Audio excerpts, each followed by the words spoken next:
तो आज का जो टॉपिक होगा वो होगा कंकाल तंत्र।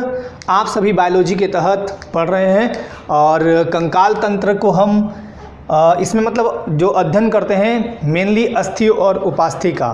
और अगर मैं बात करूं इसमें मेनली हड्डी, जो भी हड्डी हैं, मानव शरीर में कितनी हड्डियां हैं? 206। एक नवजात शिशु में हड्डियों की संख्या कितनी होती है? 300। जब वो बच्चा नवजात शिशु जब बच्चा बनता है यानी स्कूल जाने लगता है या फिर स्कूल वाले टाइम तक उसका हड्डी कितना हो जाता है? 208। और यही जब वो वयस्क होता है तो फिर उसमें हड्डियों की संख्या कितनी हो जाती है? 206। तो 206 हड्डियों के बारे में आपको जानना है, कुछ कुछ चीज़ें इसमें याद करना है और समझना भी है। ठीक है, चलिए। कंकाल तंत्र के अंतर्गत अस्थि यानी बोन, उपास्थि यानी कार्टिलेज आदि आते हैं। कार्टिलेज क्या होता है? कार्टिलेज होता है एक सॉफ्ट टाइप का पार्ट। जैसे अगर मैं बोलूँ कान, ये अगर आप इसको दबाएंगे, हड्डी को दबाएंगे तो नहीं दबेगा, हड्डी बहुत हार्ड होता है। लेकिन कार्टिलेज जो होता है यानी जो उपास्थि होगा वो इस टाइप से दबेगा। यानी कर्ण क्या है? एक उपास्थि है लेकिन इसमें हड्डियां हैं अंदर, ठीक है। लेकिन ये देखिए ये वाला पार्ट क्या है? उपास्थि है। तो साथ ही ये काम क्या करते हैं एक्चुअली, जो कंकाल तंत्र के तहत जब आप पढ़ रहे हैं हड्डी और उपास्थि का, तो ये बॉडी को सहारा देते हैं। पहली चीज़, बॉडी को सहारा देते हैं। जैसे कभी आप देखिएगा कि बस में आप सफ़र कर रहे होते हैं और सीट नहीं है तो एक सहारा लेके आप खड़े होते हैं ऊपर पकड़ने का, या फिर नीचे पीठ के पीछे होता है ना सहारा, उसी टाइप से ये हमारे कंप्लीट बॉडी को सहारा देते हैं, सुरक्षा प्रदान करते हैं। आपको कोई चोट करता है तो आपके ब्रेन पे नहीं लगता है, पहले बहुत सारी चीज़ हैं वो बचाती हैं उन्हें। हड्डियों का काम, जैसे कोई हाथ पे चोट करता है तो यहाँ हड्डी है, हड्डी ही बचाती है आपको, ठीक है। तो सुरक्षा प्रदान करता है, गति देना, शरीर को गति देना। आप जब दौड़ते हैं तो दोनों हाथ ऐसे बांध के तो दौड़ के दिखाइए, नहीं दौड़ पाएंगे। एक्चुअली क्या होता है, ये ऐसे ऐसे करते हैं। बोन क्या करता है? एक तरह का मूवमेंट करता है। अगर आपका बोन नहीं है, बॉडी में बोन नहीं है, तो आप तो वहीं के वहीं गिर जाइएगा, आगे बढ़ ही नहीं पाइएगा। तो बोन आपको क्या करता है? गति देता है, सुरक्षा प्रदान करता है, साथ ही साथ हमारे बॉडी को स्ट्रक्चर करके खड़ा करता है, मतलब ढांचा देता है। अस्थियों के अध्ययन को क्या बोलते हैं? ऑस्टियोलॉजी। क्या बोलते हैं? ऑस्टियोलॉजी। ये याद रखिएगा, कई बार क्वेश्चन पूछे गए हैं। अब अगर आपसे ये पूछ दिया जाए कि उपास्थियों यानी कार्टिलेज का अध्ययन क्या कहलाता है, तो याद रखिएगा कॉन्ड्रोलॉजी। क्या कहलाता है? कॉन्ड्रोलॉजी।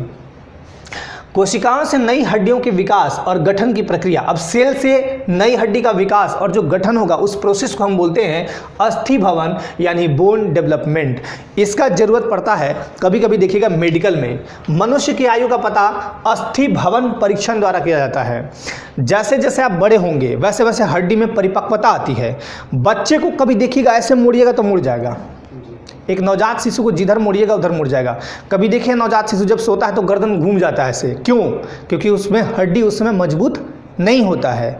धीरे धीरे हड्डियों को मजबूती प्रदान मिलती है। हड्डियों को मजबूती कौन देता है? कैल्शियम और फास्फोरस, बहुत ही इंपॉर्टेंट। देखिए अस्थि कैल्शियम कार्बोनेट के कारण कठोर होता है।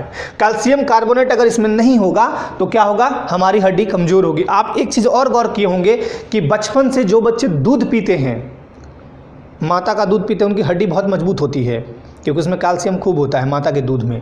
और बाद में वही बच्चे जब गाय का दूध या भैंस का दूध पीते हैं तो उसमें भी कैल्शियम मिलता है, तो आपका हड्डी क्या होता है? काफ़ी मजबूत होता है, दांत भी मजबूत होते हैं, ठीक है। चलिए, तो ये कभी कभी क्या होता है ना कि लोग, जैसे कई बार देखा गया है, बिहार में एक केस आया था बिहार में कि 43 साल का कोई व्यक्ति था और वो मैट्रिक दे रहा था उम्र कम करवाने के लिए। सरकारी नौकरियों में उम्र की एक सीमा होती है, तो उस उम्र की सीमा को घटाने के लिए उन्होंने, उन भाईजान ने 20 साल ऐसे ही कुछ करके दिया था, तो पकड़ लिया गया था टीम द्वारा। खैर, जैसे अस्थि द्वारा अब मेरी आयु का आकलन लगा नहीं पाएंगे आप कि मेरी आयु एक्चुअली कितनी है, तो ये आकलन मेडिकल टीम लगा सकती है। किस परीक्षण द्वारा? अस्थि भवन परीक्षण द्वारा, कि मेरी एक्चुअल एज कितनी है, ठीक है। चलिए, अस्थि में ओसिन प्रोटीन पाई जाती है, ये भी याद रखिएगा। अब देखिए उपास्थि यानी कार्टिलेज, यह कैल्शियम फॉस्फेट के कारण सॉफ्ट होता है यानी मुलायम होता है। और इसको समझा देता हूं मैं, उपास्थि और अस्थि। कभी आप जो नॉनवेज खाते हैं, वो मुर्गा या मुर्गी जो भी खाते हैं, है ना, तो उसका देखिएगा जो ये लेग पीस होता है, लेग पीस के ऊपर ये कार्टिलेज होता है, उसको रट रट चबा देते हैं लोग, लेकिन नीचे वाला हड्डी को नहीं चबाते हैं क्योंकि वो हार्ड होता है। कई लोग तो दांत का यूज करके चबा भी देते हैं, वो अलग बात है, लेकिन उसको आमतौर पे नहीं लोग चबाते हैं, फेंक देते हैं। तो कैल्शियम फॉस्फेट के कारण यह मुलायम होता है। जैसे कान वाला ये निकाल दीजिएगा तो ये आप आसानी से चबा सकते हैं क्योंकि ये सॉफ्ट होता है। उपास्थियों में कॉन्ड्रोइटिन लवण पाई जाती है, ये भी याद रखिएगा, हो सकता है एग्जाम में पूछ दे। अब आते हैं कंकाल तंत्र को हम दो पार्ट में बांटते हैं, एक तो बाह्य कंकाल और दूसरा अंतः कंकाल। अंतः का मतलब ही होता है अंदर, है ना, जिसे नहीं बोलते हैं अंतर्मन से आवाज उठ रही है। अंतर्मन का मतलब क्या हुआ, अंदर के मन से, मतलब भीतर से, है ना। शरीर की बाहरी सतह पर पाए जाने वाले कंकाल को हम क्या बोलते हैं, बाह्य कंकाल। जैसे विभिन्न जंतुओं का कवच। अब विभिन्न जंतुओं का कवच, जैसे मैं बात करूं जो भी मतलब जीव जंतु हैं, जैसे इसमें आपका दिखाता हूं मैं, कॉकरोच हो गया, कछुआ हो गया, टिड्डा हो गया, केकड़ा देखें, केकड़ा या घोंगा। घोंगा के ऊपर मतलब एक हड्डी होती है, ऊपर हड्डी होती है, मतलब ऊपर वो हार्ड होता है। और आप जो शंख बजाते हैं ना, वो सीप वगैरह देखे हैं ना, सीप छोटे छोटे छोटे छोटे, तो समुद्र में बहुत सारे ये पाए जाते हैं। वो भी उसका ऊपर का परत हार्ड होता है, नीचे एकदम छोटा सा जीव रहता है, उसमें वो चलते रहता है सीप, ठीक है। कछुआ को देखिए, कछुआ एक्चुअली अगर देखा जाए तो इसमें भी आ सकता है, लेकिन मेनली हम इसमें इसका अध्ययन करते हैं क्योंकि इसका शरीर का ऊपरी वाला पार्ट जो होता है बहुत हार्ड होता है। कछुआ को देखिएगा एकदम, एक कहानी कछुआ खरगोश वाला तो सबको जानता है कि कछुआ बहुत फास्ट चलता था, खरगोश बहुत धीमा चलता था। लेकिन कछुए के ऊपरी भाग को जब देखेगा, इंसान को देखेगा तो छिप जाएगा और ऊपर लगेगा कि कुछ टोकरी जैसा ऐसा मतलब रखा हुआ है। उसका ऊपरी का परत कुछ इस तरह गोल होता है शेप, और सारा बॉडी को अंदर घुसा लेता है। क्यों? क्योंकि उसका बॉडी अंदर का बहुत सॉफ्ट होता है, उसमें भी हड्डियां होती हैं फेस में, लेकिन ऊपर में क्या होता है, ऊपर में उसका हड्डी होता है। इसको हम इन सबको क्या बोलते हैं, बाह्य कंकाल तंत्र। इसमें क्या आता है, कवच, पंख हो गया, बाल हो गया, सरीसृप हो गया, और मछली के शरीर पर उपस्थित सल्क, ये सब क्या है, बाह्य कंकाल तंत्र के अंतर्गत आते हैं। और जीव में अगर पूछेगा तो जीव में याद रख लीजिएगा, कछुआ, कॉकरोच, टिड्डा, केकड़ा, घोंगा, सीप आदि, इतनी बातें याद रखनी है आपको, ठीक है। अब आगे आते हैं अंतः कंकाल। अंतः मतलब क्या बताया मैंने, अंदर। अब जैसे मानव है या कोई पशु है या मुर्गी है, जो मैं एग्जांपल दे रहा था मुर्गा मुर्गी का, इन सब में क्या होता है, अंतः कंकाल तंत्र पाया जाता है। हमारे बॉडी में देखिएगा अंदर हड्डी है, बाहर हड्डी नहीं है। जीव में, कुछ जीव में देखिएगा, यहाँ पे मैं जानवर की बात कर रहा हूँ, जैसे मुर्गी का तो छोड़ दीजिए, गाय को देखिए 2 सींग होती है ना, गाय का देखिए, भैंस का देखिए, बैल का देखिए, होता है ना सींग, तो वो तो अलग चीज़ है। लेकिन मानव, पशु, मुर्गी आदि में क्या होता है, अंतः कंकाल तंत्र, यानी उनकी हड्डी। जब गाय मर जाती है या भैंस मर जाती है, भैंस तो मरने के बाद क्या होता है, उनको फेंकने के बाद उनका हड्डी दिखता है पूरा बॉडी का। उसी तरह मानव को जब जलाया जाता है तो देखें उनकी हड्डी दिखता है, और वही 5 हड्डी निकाल के कहाँ दान दिया जाता है, गंगा में। क्यों? पाप धुल जाएगा। पाप वैसे थोड़े धुलता है, कर्म। एक कहावत सुने, 70 चूहे खाकर बिल्ली चली हज को। क्यों? 70 चूहे खाकर बिल्ली चली हज को, मतलब सारा कुकर्म कर लीजिए, उसके बाद हज मतलब समझ रहे हैं ना, यात्रा पे जा रहे हैं। खैर वो वैसे पाप धुल, देखिए जो प्रथा है अलग बात है, और उसके पीछे एक कहानी धारणा ये भी है कि गंगा में कभी ये स्नान नहीं किया हो तो चलो इसकी हड्डी को स्नान करा दिया जाए, ये होता है। खैर उस पर नहीं जाते हैं। अंतः कंकाल तंत्र के 2 भाग होते हैं। अब जो अंतः कंकाल हमें यही पढ़ना है। बाह्य कंकाल तो बता दिया मैंने कि कछुआ, कॉकरोच, टिड्डा, केकड़ा, घोंगा, सीप आदि में पाए जाते हैं, लेकिन आपको अंतः कंकाल को अच्छे से पढ़ना है। और इसमें भी क्या पढ़ना है आपको, अस्थि यानी बोन, ये कठोर होता है, और उपास्थि यानी कार्टिलेज, ये मुलायम होता है। मेनली आपको ये चीज़ें देखनी है। अब आते हैं अस्थि में। अस्थि देखिए हार्ड होगा, एक संयोजी ऊतक है, मतलब कनेक्टिव टिश्यू है। क्या? अस्थि। यह शरीर को सुरक्षा प्रदान करता है और WBC और RBC का निर्माण करता है। इसी अस्थि में होता है बोन मैरो, यानी अस्थि मज्जा। अस्थि मज्जा 2 टाइप के होंगे, लाल और पीली अस्थि मज्जा। लाल अस्थि मज्जा से आपका WBC, RBC और प्लेटलेट्स का निर्माण होता है। हड्डियों के अंदर 38% ओसीन प्रोटीन और 62% अकार्बनिक लवण जैसे कैल्शियम फास्फेट और मैग्नीशियम फास्फेट होता है। ठीक है ना? क्या होता है? हड्डियों के अंदर 38% ओसीन प्रोटीन और 62% अकार्बनिक लवण यानी कैल्शियम फास्फेट और मैग्नीशियम फास्फेट होता है। ये बहुत इंपॉर्टेंट पॉइंट है, याद रखना है आपको। हड्डियों में उपस्थित कोशिका को ऑस्टियोसाइट या मैचुरल बोन कहते हैं। क्या कहते हैं? मैचुरल बोन। तो कभी आपसे क्वेश्चन ये पूछ दिया जाए कि मैचुरल बोन कहाँ पाई जाती है, तो क्या बोलेंगे? हड्डी में पाई जाती है। अस्थियों में रक्त वाहिकाएं उपस्थित होती हैं। रक्त वाहिकाएं नहीं होंगी तो रक्त वहां से कौन ले जाएगा? वाहिका समझते हैं ना? वाहिका मतलब सिंपल सा चीज याद रखिएगा, पाइप। ठीक, पाइप नहीं रहेगा तो जाएगा नहीं। एक सिंपल सा मैं समझा दे रहा हूँ। अब आते हैं उपास्थि यानी कार्टिलेज, यह है मुलायम, यह संयोजी ऊतक है जिसे आसानी से तोड़ा जा सकता है या चबाया जा सकता है। यह दो हड्डियों के जोड़ पर स्थित रहता है। अब जहाँ जहाँ दो हड्डी होगा वहाँ एक सॉफ्ट चीज होगा, ठीक, जहाँ जहाँ दो हड्डी होगा। मैं एक फंडा समझा देता हूँ, हमेशा याद रहेगा। अगर कोई दो देश हैं, एक शत्रु देश और ये भी शत्रु देश, तो बीच में अगर कोई देश स्थित होगा तो वो जरूर शांति प्रिय देश होगा। चाइना शत्रु देश है भारत का, तो भारत चाइना में झगड़ा होता है, बीच में नेपाल है बफर स्टेट के रूप में, शांति। दोनों में दो व्यक्ति अगर झगड़ रहे हैं तो तीसरा जरूर आएगा बचाने वाला, नहीं तो फिर दोनों सर्व का सत्यानाश हो जाएगा। दो महिलाएं झगड़ रही हैं तो एक महिला छुड़ाने आती है, उसी महिला को, उसी छुड़ाने वाले को बोलते हैं उपास्थि। सॉफ्ट होगा, सॉफ्ट मतलब समझ रहे हैं ना, जो आपको बचाने आएगा, छुड़ाने आएगा, वो सॉफ्ट होगा, मतलब झगड़ा नहीं करेगा, नहीं तो फिर तो दोनों टक्कर के खत्म हो जाएगा। तो दो हड्डी के बीच में होता है उपास्थि, दोनों को बचाता है, दोनों को सुरक्षा प्रदान करता है, दोनों में मूवमेंट लाता है, बहुत तरह की बातें होती हैं, ये आप याद रखिएगा। उपास्थि में उपस्थित जीवित सेल को कॉन्ड्रियोसाइट्स कहते हैं, ये भी आपको याद रखना है। उपास्थियों में रक्त वाहिकाएं नहीं होती हैं, कार्टिलेज में नहीं होगा। अस्थि वृद्धि के लिए कौन सा विटामिन चाहिए? D, vitamin D. Vitamin D की कमी से बच्चों में एक रोग होगा और एक वयस्कों में होगा। बच्चों में कौन सा रोग होगा? रिकेट्स, और वयस्कों में होगा ऑस्टियोमेलेशिया। मलेशिया नहीं बोल रहा हूँ, ऑस्टियोमेलेशिया, ऑस्टियोमेलेशिया। अब विटामिन डी का सर्वोत्तम स्रोत अगर आपसे पूछा जाए तो क्या बोलेंगे? सूर्य का प्रकाश, है ना, सूर्य का प्रकाश। अब आते हैं, अगर ऑस्टियोमेलेशिया रोग हो गया किसी पुरुष को, मतलब ये वयस्कों में होता है, पुरुष या महिला कोई भी हो सकता है, तो वो कारण क्या होता है? एक जीवाणु होता है स्टैफिलोकोकस। स्टैफिलोकोकस जीवाणु के कारण इसमें आपका ऑस्टियोमेलेशिया रोग होता है वयस्कों में, और बच्चों में होगा वो रिकेट्स रोग होगा विटामिन डी की कमी से। आते हैं बोन मैरो की बात करते हैं। बोन मैरो यानी अस्थि मज्जा, एक्चुअली है ये क्या? मोटी और लंबी अस्थियों में एक खोखली गुहा, मतलब एक खोखला सा जगह पाया जाएगा जिसे मज्जा गुहा यानी मैरो कैविटी कहते हैं। अब इसी मैरो कैविटी में ध्यान दीजिएगा, एक विशेष तरल प्रकार का अर्ध तरल पदार्थ भरा होता है जिसे हम बोन मैरो कहते हैं। एक विशेष प्रकार का अर्ध तरल पदार्थ पाया जाता है जिसे हम क्या कहते हैं? Bone marrow. ये दो प्रकार का होगा, लाल अस्थि मज्जा और पीली अस्थि मज्जा। लाल अस्थि मज्जा मैंने बताया आपको तीनों चीज होगा, सिर और किनारे पर पाया जाएगा, कुछ इस तरह से दिखेगा आपको, यहाँ पे खाली खाली जगह और वहीं पे लाल लाल अस्थि मज्जा दिखेगा। वहाँ पे आरबीसी, डब्ल्यूबीसी और प्लेटलेट्स का निर्माण होते रहता है, बनते रहता है ऐसे, ठीक है ना। चलिए, पीली अस्थि मज्जा ये रेगुलर वाला काम है, कोई एक दिन का काम नहीं कि एक बार बना दिए स्टोर है खत्म, बनते रहता है। अस्थियों के मध्य भाग में पाई जाती है, मध्य भाग, मान लीजिए अस्थि है तो बीच में पाई जाएगी, और कुछ मात्रा में डब्ल्यूबीसी का निर्माण करती है, थोड़ी मात्रा में, बहुत ज़्यादा मात्रा में नहीं, बहुत ज़्यादा मात्रा में निकालना है तो यहाँ से निकलेगी लाल अस्थि मज्जा यानी बोन रेड बोन मैरो, ठीक है, रेड बोन मैरो से निकलेगी। ये बातें इतनी याद रखनी है। लाल अस्थि मज्जा कहाँ होता है? हड्डियों के सिरों पे और किनारों पे, ठीक है।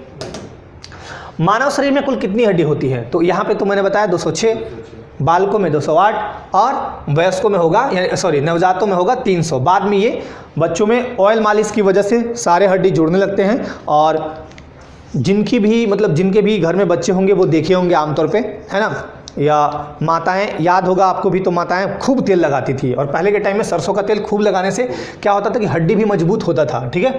अब एक दो चीज़ ये भी याद रखना है आपको, बहुत ही इंपॉर्टेंट है कि हड्डी को मांसपेशी से जोड़ने वाला टिश्यू कौन सा है, कैसे जुड़ते हैं आप? पति को पत्नी से जोड़ने वाला जो चीज़ है वो है गांठ, वही जोड़ता है। पति पत्नी जब एक जगह पे होते हैं, मतलब एक मेल है एक फीमेल है, उन दोनों को एक करने के लिए एक गांठ बनता है, इनकी साड़ी से और उनके गमछे से दोनों बनता है उसी गांठ। तो ये वही गांठ समझ लीजिए। हड्डी और मांसपेशी इन दोनों को जोड़ने वाला जो ऊतक होगा वो होगा टेंडन। कौन सा होगा? टेंडन, याद रखिएगा।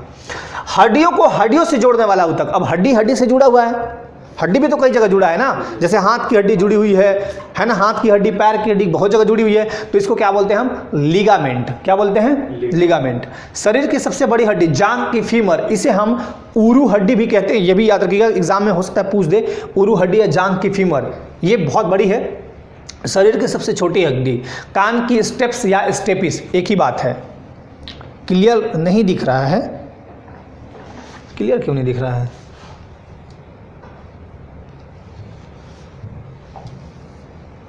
एक बार देख लीजिए क्लियर दिख रहा है कि नहीं दिख रहा है।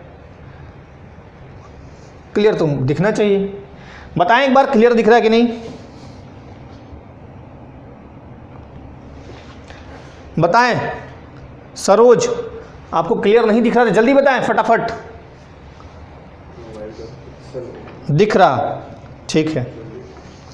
अब देखिए कान किस स्टेप से स्टेपिस हो गई। कान में हड्डी कितने होते हैं टोटल? 6, 3 इधर 3 इधर। स्टेप्स मैलियस इनकस, ठीक है। स्टेप्स मैलियस और इनकस, तो एक कान में 3 हड्डी तो दोनों कान में 6 हड्डी, तो यह है कान की हड्डी, ठीक है। चलिए पटेला या जान्हविक या जानुफलक, प्रत्येक घुटने पर एक गोला आकार का होता है, ऐसा मतलब क्या बोले, कटोरी आकार का समझ लीजिए। कटोरी गोल होता है ना, उसी तरह से होता है वो कटोरी आकार का, ये जिसको बोलते हैं नी कैप।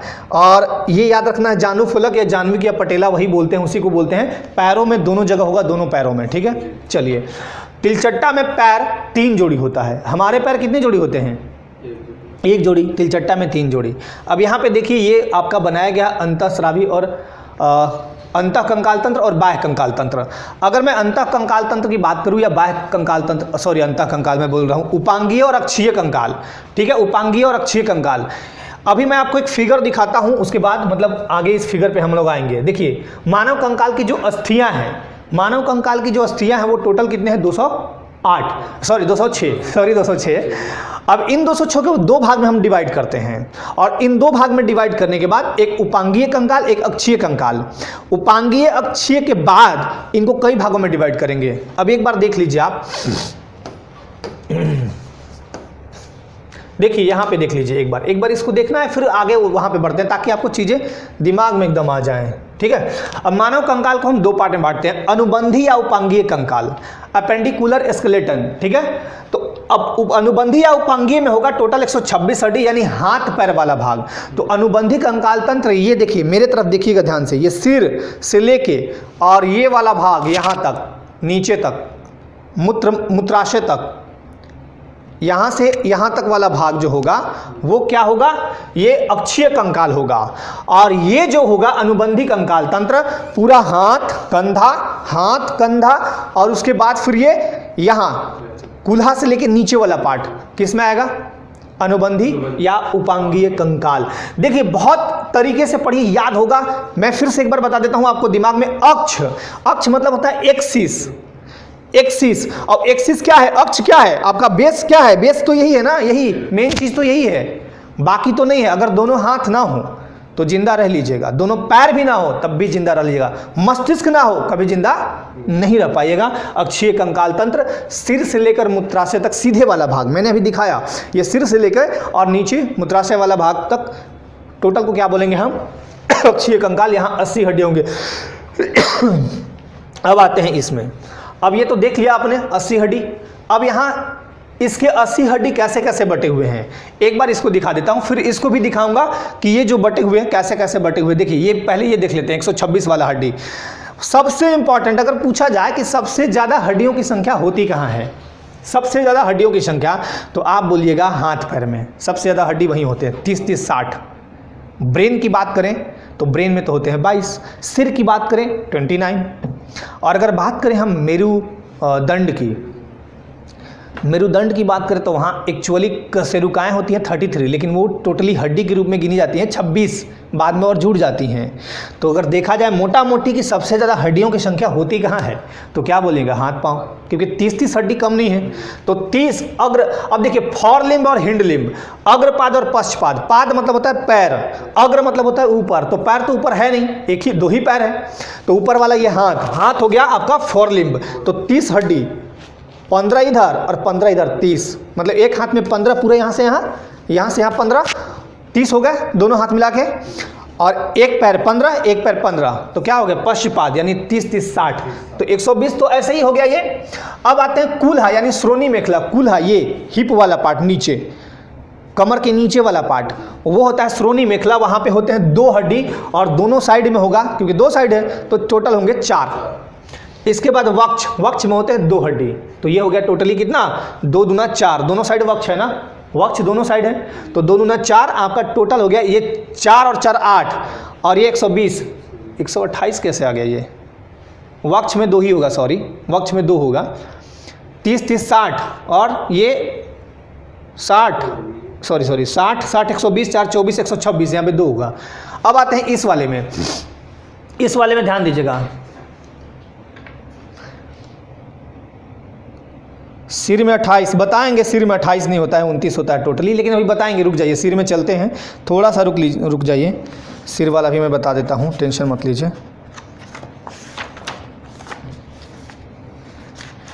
सिर वाला भी बताऊंगा एक्चुअली, सॉरी इस वाले में एक बार आते हैं, कहाँ गया वो?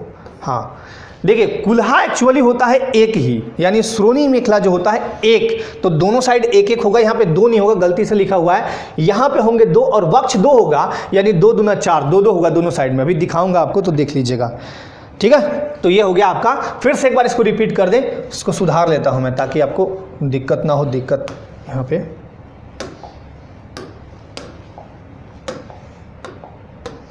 देखिए, यहाँ पे होगा 1,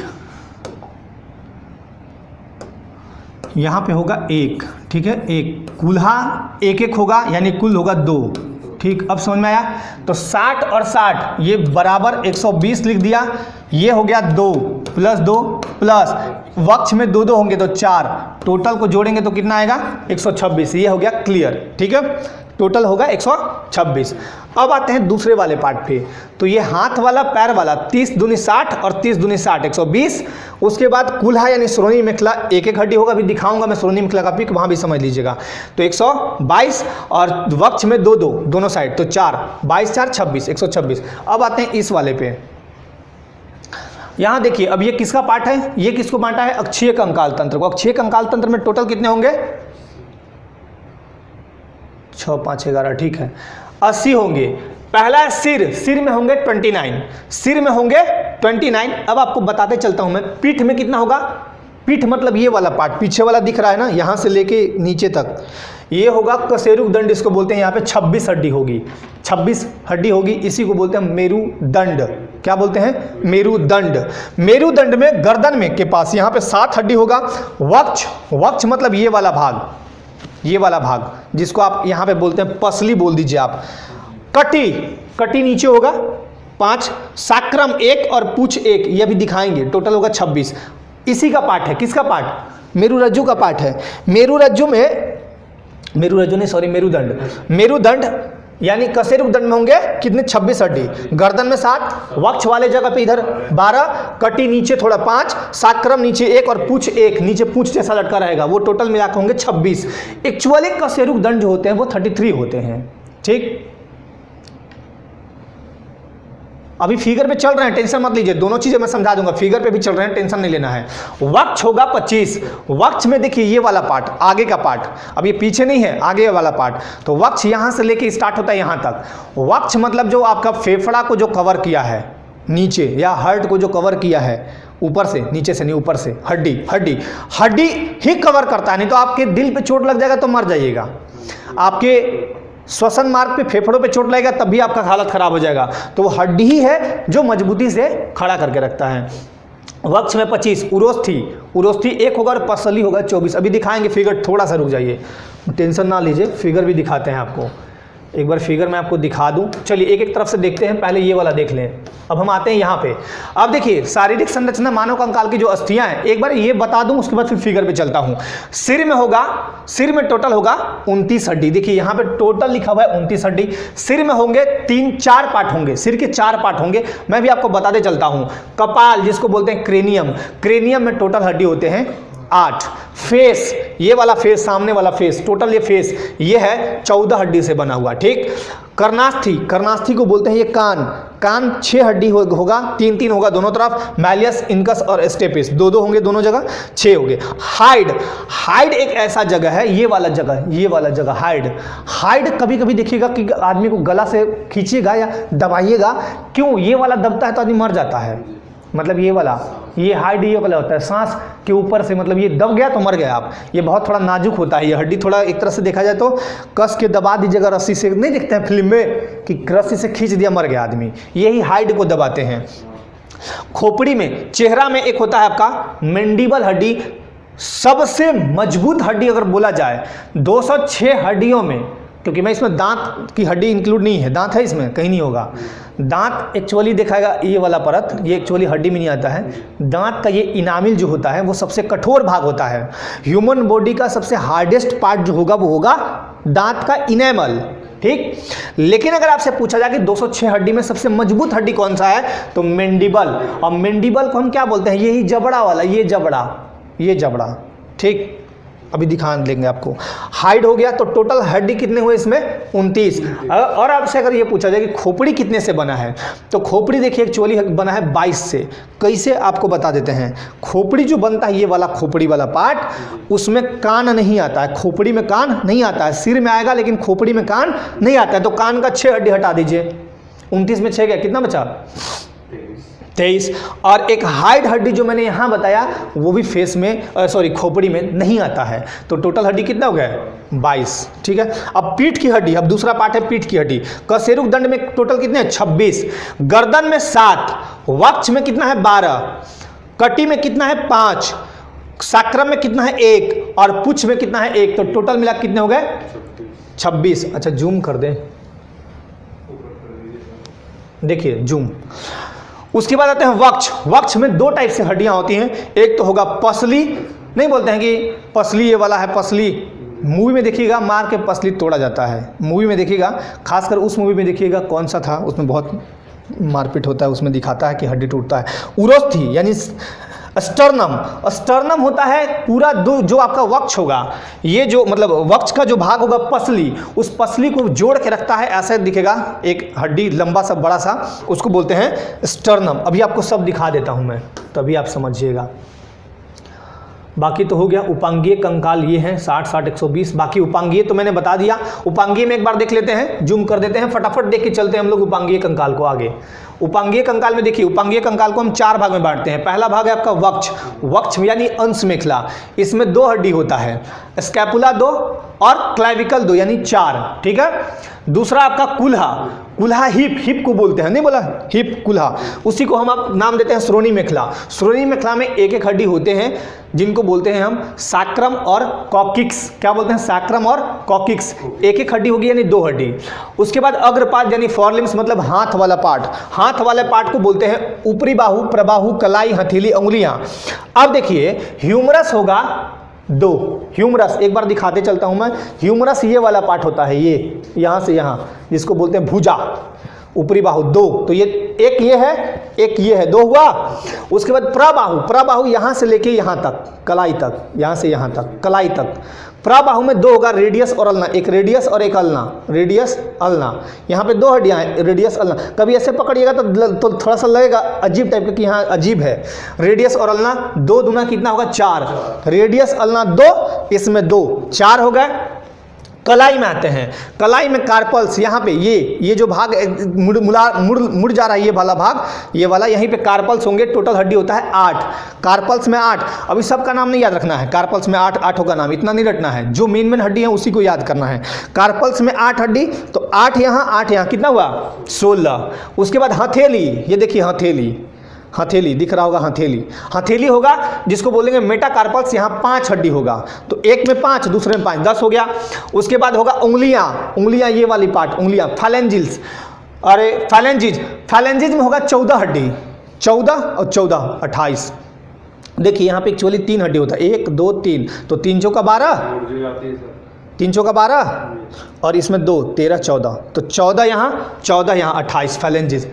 समझ में इतना आ गया होगा। चलिए अब आते हैं पश्चपाद, इसको भी समझ लेते हैं। जांग, जांग में होगा फीमर, जो लंबा वाला पार्ट ये बताए थे फीमर, ये होगा 2, क्योंकि एक जांग में 1 फीमर, दूसरे जांग में 2 फीमर, 2 जांग होते हैं।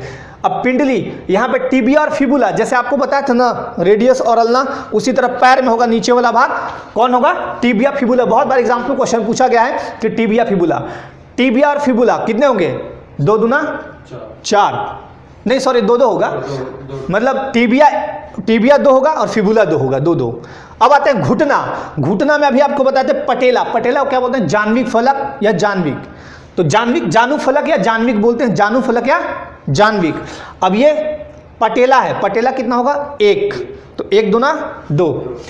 अब आते हैं टार्सल्स, टखना। टखना कहाँ होगा? इसी वाला पार्ट पे जो मैंने पीछे वाला, अब पैर का जो पश्चपात देखिएगा ना, पीछे वाला भाग जहाँ पे एड़ी होता है, रगड़ते हैं आप, जोड़, वहाँ पे उसी जगह पे होता है टार्सल्स। वहाँ पे 14 हड्डी होता है, 7 हड्डी होगा एक जगह, तो 7 दूना 14। मेटाटार्सल, उसके बाद जैसे हथेली था ना, उसी तरह पैर वाला भाग, मेटाटार्सल होगा 5, 5 दूना 10।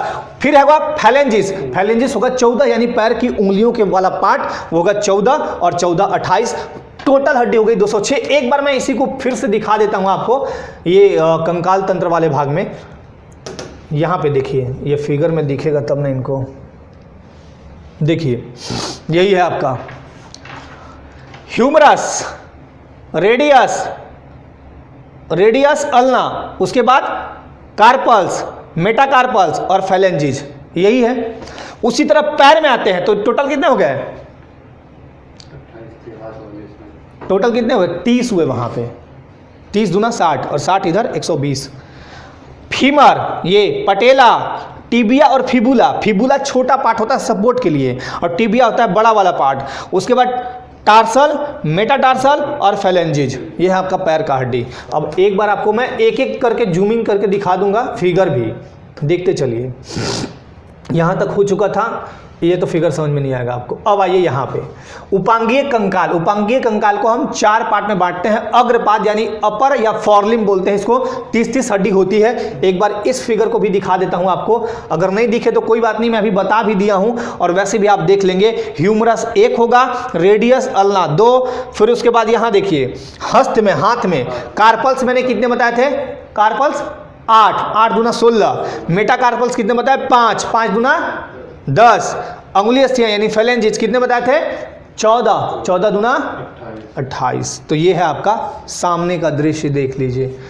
उसके अलावा आपका होता है, एक होता है स्कैपुला। स्कैपुला 2 होंगे, ठीक है, स्कैपुला 2 होंगे। ये हंसली जैसा आकार दिखता है, हंसली जैसा आकार एक ये हड्डी होता है ना।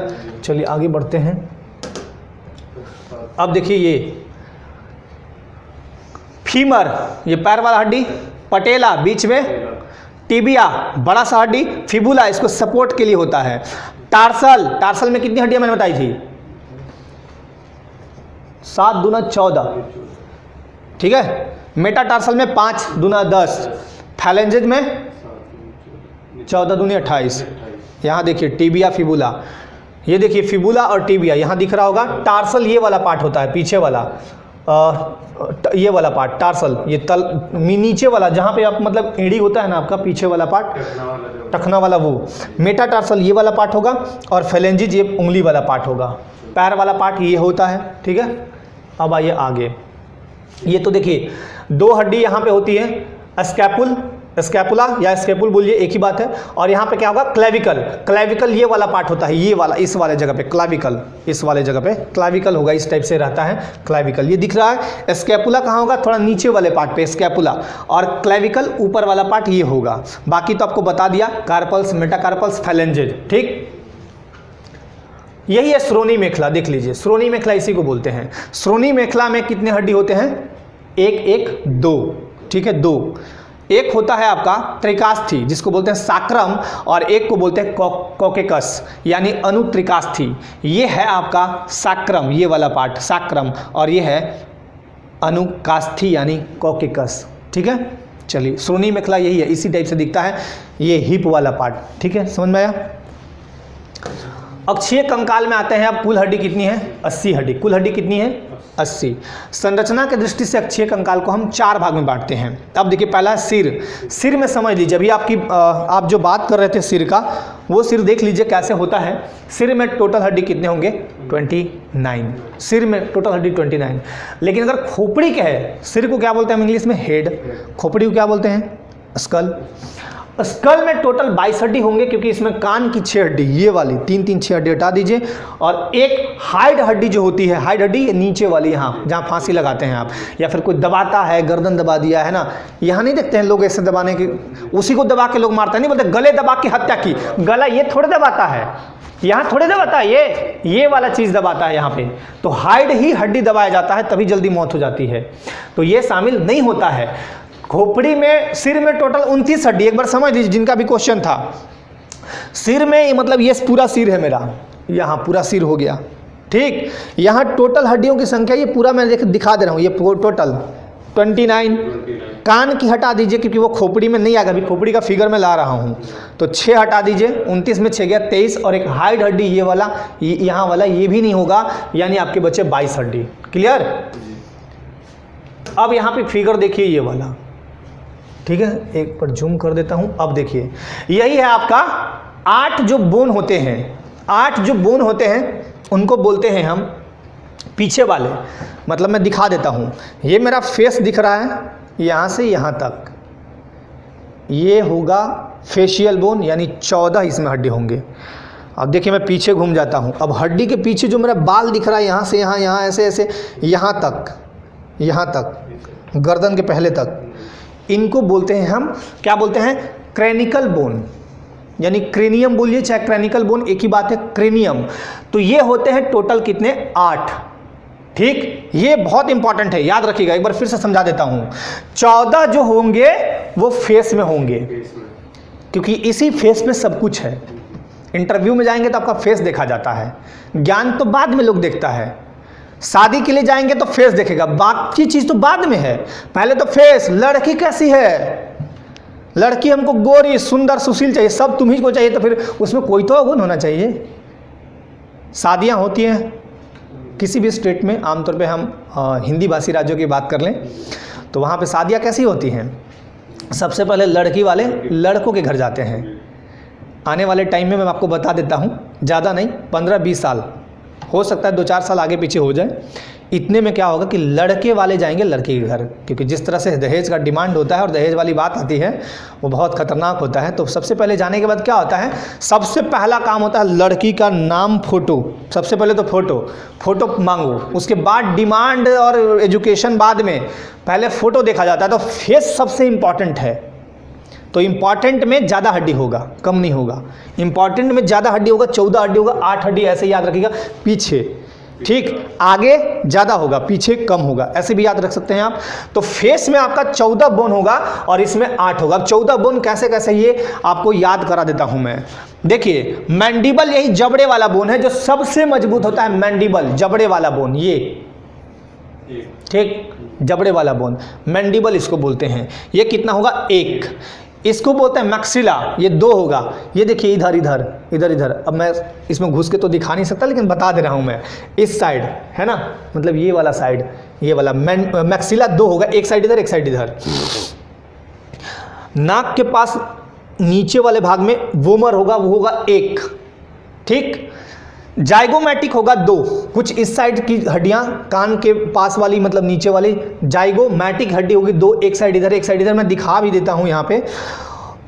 उसके बाद इंफेरियर नसल कौन चाहिए, 2 होगा। नाक के नीचे अंदर में जाइएगा तो नाक के पास ही, मतलब गाल और नाक के बीच में यहाँ 2 होगा, ये ब्लू कलर का दिख रहा होगा, ये वाला चीज, ठीक। उसके बाद होगा लैक्रिमल। लैक्रिमल ये है, आंसू कहां से निकलता है, लैक्रिमल ग्रंथि नाम सुने हैं ना, उसका भी बड़ा रोल होता है। तो लैक्रिमल यहाँ पे है, आंख के पास एकदम नजदीक होगा लैक्रिमल, ये दोनों साइड, क्योंकि 2 आंखें हैं तो दोनों साइड होंगी।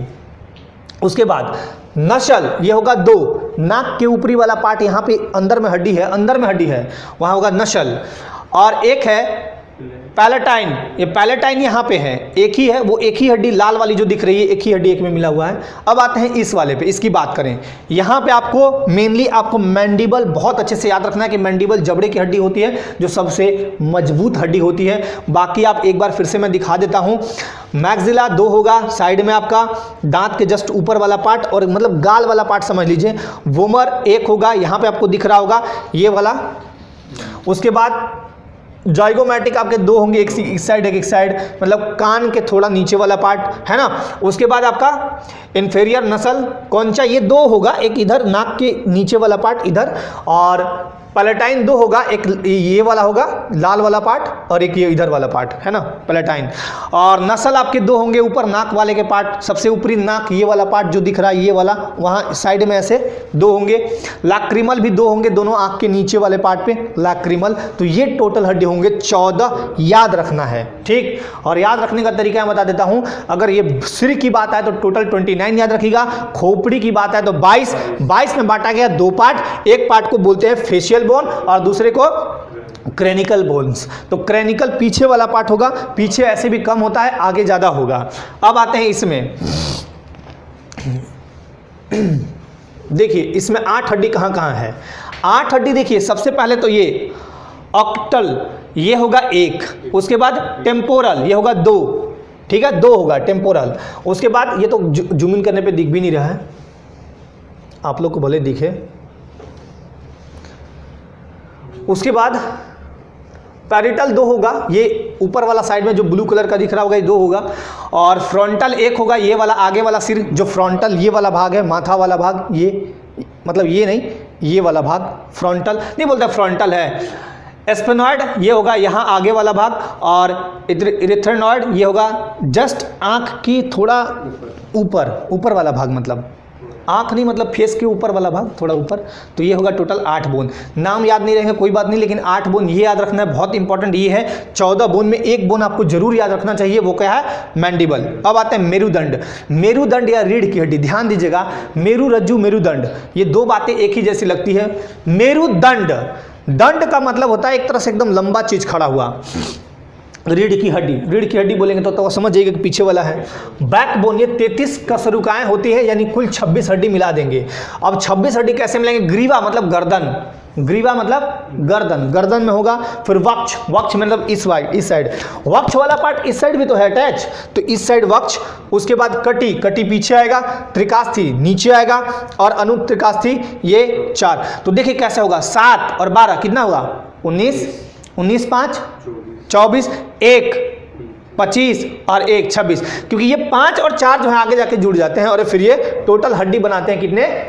अगर कशेरुकाएं पूछेगा, मेरुदंड में कशेरुकाएं तो 33, लेकिन हड्डी पूछेगा तो बोलिएगा 26। अब मैं दिखाता हूं यहाँ पे एक फिगर के थ्रू। देखिए होता क्या है,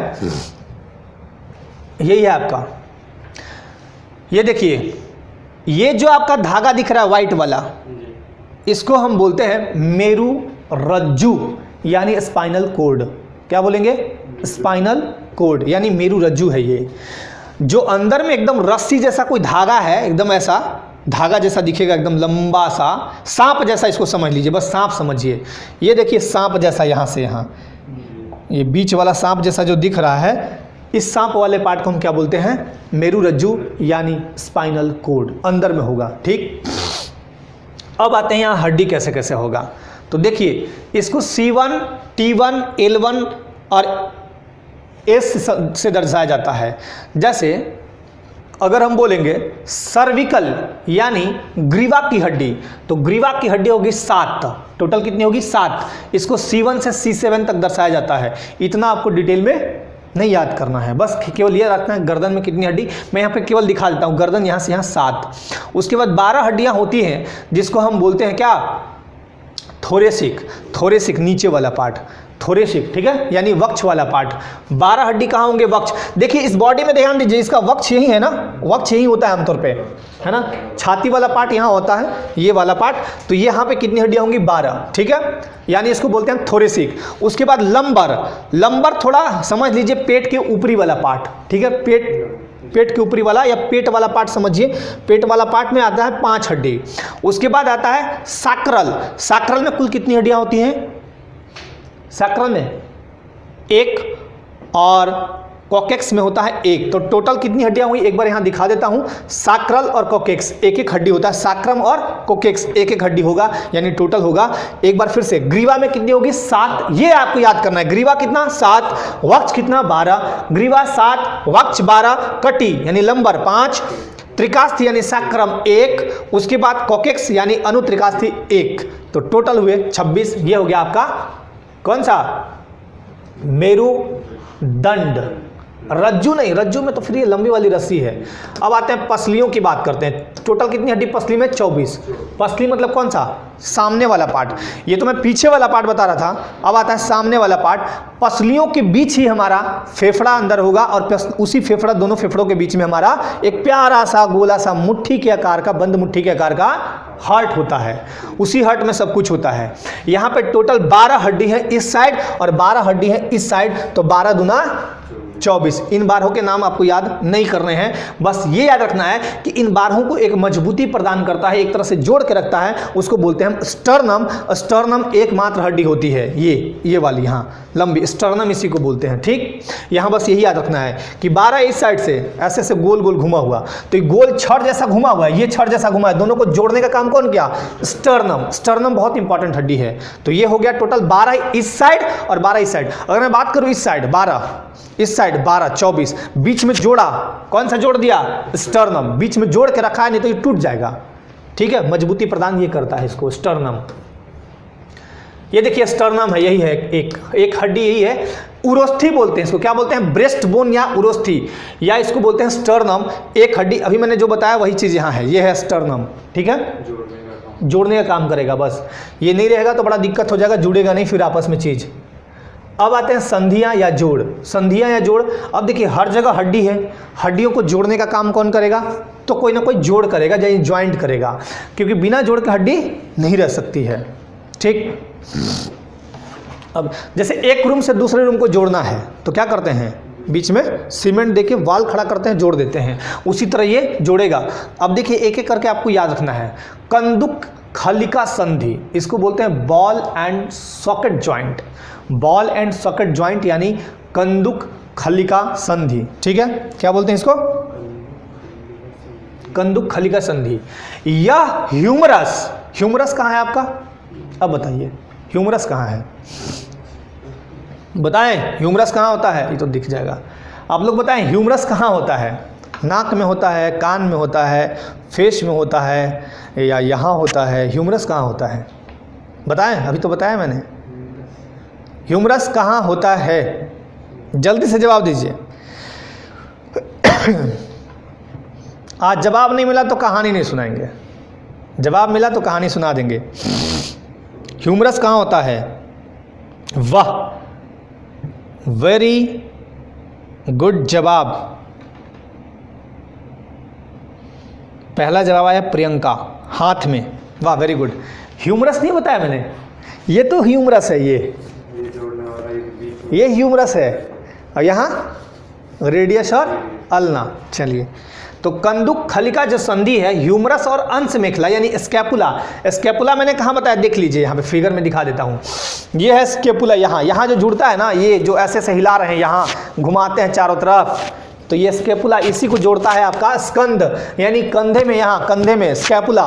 तो हाथ और कंधे को कौन जोड़ता है? तो ये जोड़ता है कंदुक खलिका संधि। पहला संधि समझ में आ गया? एक बार देख लीजिए, कौन सा संधि मैंने बोला? कंदुक खलिका संधि।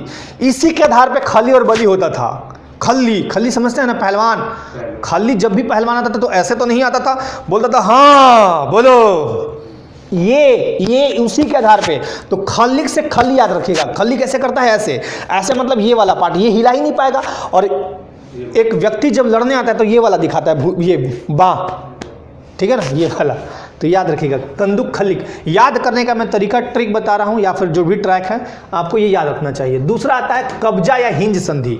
कब्जा या हिंज संधि, देखिए एक ही दिशा में गति होने देता है। ये एक ही दिशा में गति होने देता है। यह केहुनी और घुटने के बीच में होती है। केहुनी कहाँ है आपका? ये वाला, ठीक है। तो केहुनी, और घुटना आपका कहाँ है? नीचे है। तो केहुनी में एक ही दिशा में गति होगा, देखिए ऐसे। तो ऐसे ऐसे घुमा दीजिए, केहुनी घूम जाएगा क्या? लेकिन कंधा क्या होगा? चारों तरफ घुमा दीजिएगा आप, इधर इधर बाएं दाएं ऐसे ऐसे घुमा देते हैं। बॉल फेंकता है जो बॉलर, ऐसे घुमाता है ना, तो वो कंदुक खलिका संधि की वजह से घुमा पाता है, नहीं तो नहीं घूमता। शुक्र मनाए आज क्रिकेटर की कंदुक खलिका संधि जैसी चीज लगी हुई है। नहीं लगी होती है तो क्रिकेट का नाम ही मतलब दूसरे, तो फिर ऐसे फेंकते हैं हम, है ना, मज़ा नहीं आता गेम में। फिर रावलपिंडी एक्सप्रेस जो है, सोहेब अख्तर, वो गड़बड़ हो जाता। कभी कभी देखिएगा कि बॉलर का हाथ का ये वाला पार्ट उतर जाता है, वही जोड़ उतरता है, ये हड्डी अलग नहीं हो जाता है, वो जोड़ जो ज्वाइंट जो है वो अलग हो जाता है। कभी देखिएगा आप कि जब घर बनाते हैं आप, तो छत के ऊपर फिर से अगला फ्लोर जब बनाते हैं तो कभी कभी ज्वाइंट सरक जाता है और उसमें दरारें पैदा होती हैं। वही चीज़ है कि ज़्यादा दिक्कत हुआ, ज़्यादा खिंचाव होगा तो ये वाला कंदुक खलिका इधर उधर हो जाता है, बाकी फिर वो जाइएगा तो वो फिर पुट करके बैठा देता है, वो ठीक हो जाता है और कोई दिक्कत नहीं होता है। कब्जा संधि, हड्डियाँ इतनी कमज़ोर नहीं होती कि आप ऐसे कीजिएगा तो टूट जाएगा, ऐसा कुछ नहीं है। डंडे के मार से भी जल्दी हड्डियाँ नहीं मार के नहीं देखने लगना है, मतलब एक बात बता रहा हूँ मैं। कब्जा संधि ये केहनी और घुटनों में होगी, तो ध्यान दीजिएगा एक कोहनी को कैसे जोड़ेगा, ये केहनी को ये जोड़ेगा, तो कौन सा संधि? कब्जा संधि। ये कुछ इस प्रकार से देखिए जोड़ देता है, एक उधर से हाथ आया एक इधर आया, जोड़ दिया, मूवमेंट करने के लिए जोड़ दिया, केहनी और घुटनों के बीच कब्जा संधि। तो कब्जा कैसे करते हैं? ऐसे, ये मेरा है कह दिए ऐसे, तो ये ऐसे कैसे हो रहा है? ये वाले पे हाथ किसी को दिखाना है ऐसे, तो ये वाला अगर होगा ही नहीं तो आपका ऐसे उठेगा, मतलब आउट कह रहे हैं ऐसे। लेकिन ये कब्जा, इसी के आधार पे कब्जा करते हैं, मतलब यही ताकत है आपका मेन कब्जा करने वाला, तो ये वाला याद रखिएगा कब्जा संधि से। ओके, चलिए अब आते हैं धुराग्र संधि। ये बहुत इंपॉर्टेंट है धुराग्र संधि, इसे घूर्णी संधि बोलते हैं, रोटेटरी ज्वाइंट। देखिए गर्दन और सिर को जोड़ने वाली, गर्दन, कई लोग को तो मैंने देखा है कि गर्दन इधर का उधर घुमा देता है, पता नहीं कैसे घुमा देता है। सर्कस वाले को देखिएगा, सर्कस वाले को तो छोड़ दीजिए, जादू करते हैं। कुछ बच्चों को मैंने देखा है कि गर्दन इधर का इधर एकदम ऐसे, मतलब धड़ अल आगे है और ये पीछे है, ऐसा कई लोगों को मैंने देखा है, आप लोग भी देखे होंगे। ये सच है, झूठ नहीं है, ये सच है। मतलब घूर्णी संधि, रोटेटरी, इधर घुमा दिया ऐसे। कभी कभी देखिएगा मूवी में इसको पकड़ के ना तोड़ देता है तो पीछे घूम जाता है ना। इसे घूर्णी संधि या रोटेटरी ज्वाइंट कहते हैं, गर्दन और सिर को जोड़ने वाली। सिर और गर्दन ये दोनों को जोड़ा कौन है? यही ऐसे ऐसे देखते हैं ना आप, ऐसे बोलते हैं इतना घुमो और घुमो और घुमो, तो ये घुमाता है कौन सा? घूर्णी संधि। ठीक है, कहाँ पहुंच गए हम? धुरी, धुराग्र, इसे घूर्णी संधि या धुराग्र भी कहते हैं, है ना, या खूंटी संधि कह दीजिए। ये ऐसे कुछ गोल गोल घूमता है, देखिए, है ना। कब्जा या हिंज, गर्दन और सिर को ये जोड़ती है। चलिए आगे आते हैं, इसमें था कुछ विसर्पी, विसर्पी या फिसलन संधि। ध्यान दीजिए, विसर्पी या फिसलन संधि क्या होता है? इसको बोलते हैं ग्लाइडिंग ज्वाइंट। विसर्पी संधि में अस्थियों की सतह समतल होती है, जिससे दोनों अस्थियां एक दूसरे के ऊपर फिसल पाती हैं। अब देखिए अस्थि कभी कभी एक दूसरे के ऊपर फिसलता है, ठीक है। रेडियस, अल्ना तथा कलाई की कार्पल्स हड्डियों की संधि। रेडियस और अल्ना, यहाँ पे देखिए मैंने बोला था ऐसे एक दूसरे के ऊपर ऐसे कभी कीजिए ना, फिसला, आपको लगेगा कि फिसल रहा है और आवाज़ थोड़ा सा आएगा हल्का, ऐसे पकड़ के दबा के और ऐसे करके देख लीजिए, प्रैक्टिकली ये हो जाता है। रेडियस, अल्ना और कलाई की कार्पल्स हड्डियों की संधियां किससे होती हैं? विसर्पी या फिसलन। विसर्प, सांप याद रखिए, सांप हमेशा फिसलता है, फर्श पे नहीं चल पाएगा, फिसलेगा, तो बस फिसलन संधि है, रेडियस और अल्ना और कलाई की कार्पल संधियों के बीच होगी। अब आते हैं अचल संधि। अचल संधि देख लीजिए, अचल संधि यानी इमूवेबल ज्वाइंट। इमूवेबल मतलब अचल, मतलब मत चल, और मतलब मत या नहीं, चल मतलब चल, मतलब मत चल। मोबाइल का अर्थ क्या होता है? चंचल। आपके दिमाग को भी चंचल करके रखता है, वो भी चंचल है मोबाइल। लेकिन यहाँ क्या कह रहा है? अचल यानी इमूवेबल ज्वाइंट।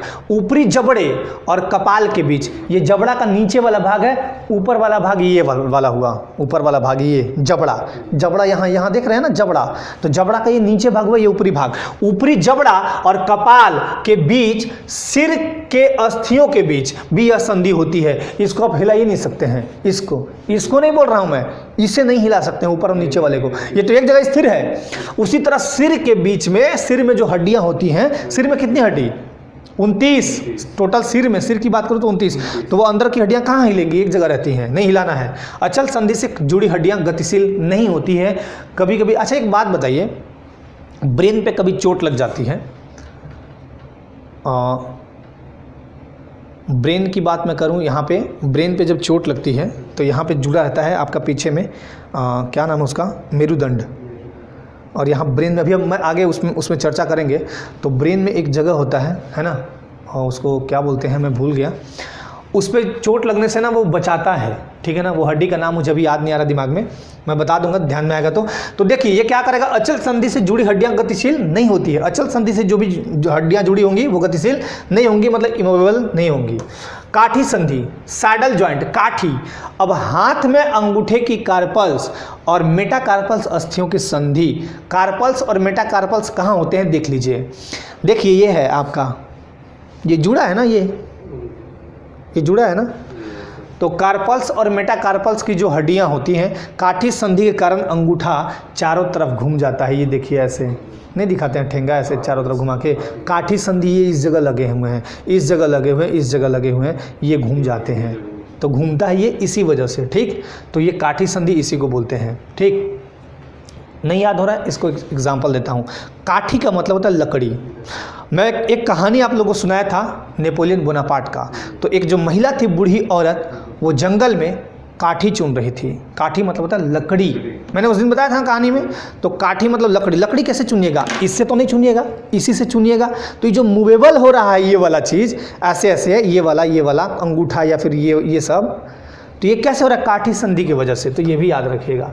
तो ये था आपका टोटली क्या था, कंकाल तंत्र हो गए खत्म, ठीक है। अब आगे का टॉपिक कौन सा लूँ, ले लूँ आगे अगला टॉपिक। चलिए आगे एक टॉपिक लेता हूँ। आगे आ गया नर्वस सिस्टम, यानी तंत्रिका तंत्र। रेडी है पढ़ने के लिए सभी, तंत्रिका तंत्र।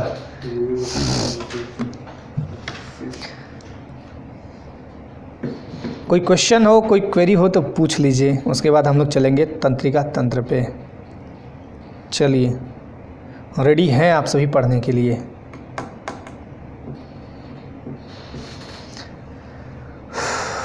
स्टार्ट करूं तंत्रिका तंत्र।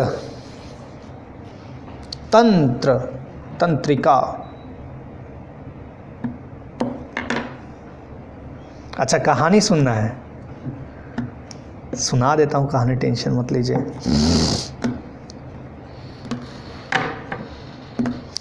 पहले कहानी सुन लीजिए, उसके बाद। हैप्पी होली, वाह गुड। दिलीप कच्छप, आप सभी को तो पहले भी बोला है हैप्पी होली सर। अच्छा हैप्पी होली सर जी, ठीक है। आपको भी हैप्पी होली। अब तो बीत गया हैप्पी होली, है ना। होली इसका मतलब आप रमे हैं दिलीप। वो होली अच्छे से खेल के आए हैं, इसलिए उनको याद आया कि हैप्पी होली बोल देता हूँ सर को, है ना। खैर चलिए कहानी सुना देता हूँ फटाफट, उसके बाद क्लास पे चलेंगे, है ना। और आज आपकी एक नई क्लास भी स्टार्ट है ऐश्वर्य सर की, है ना।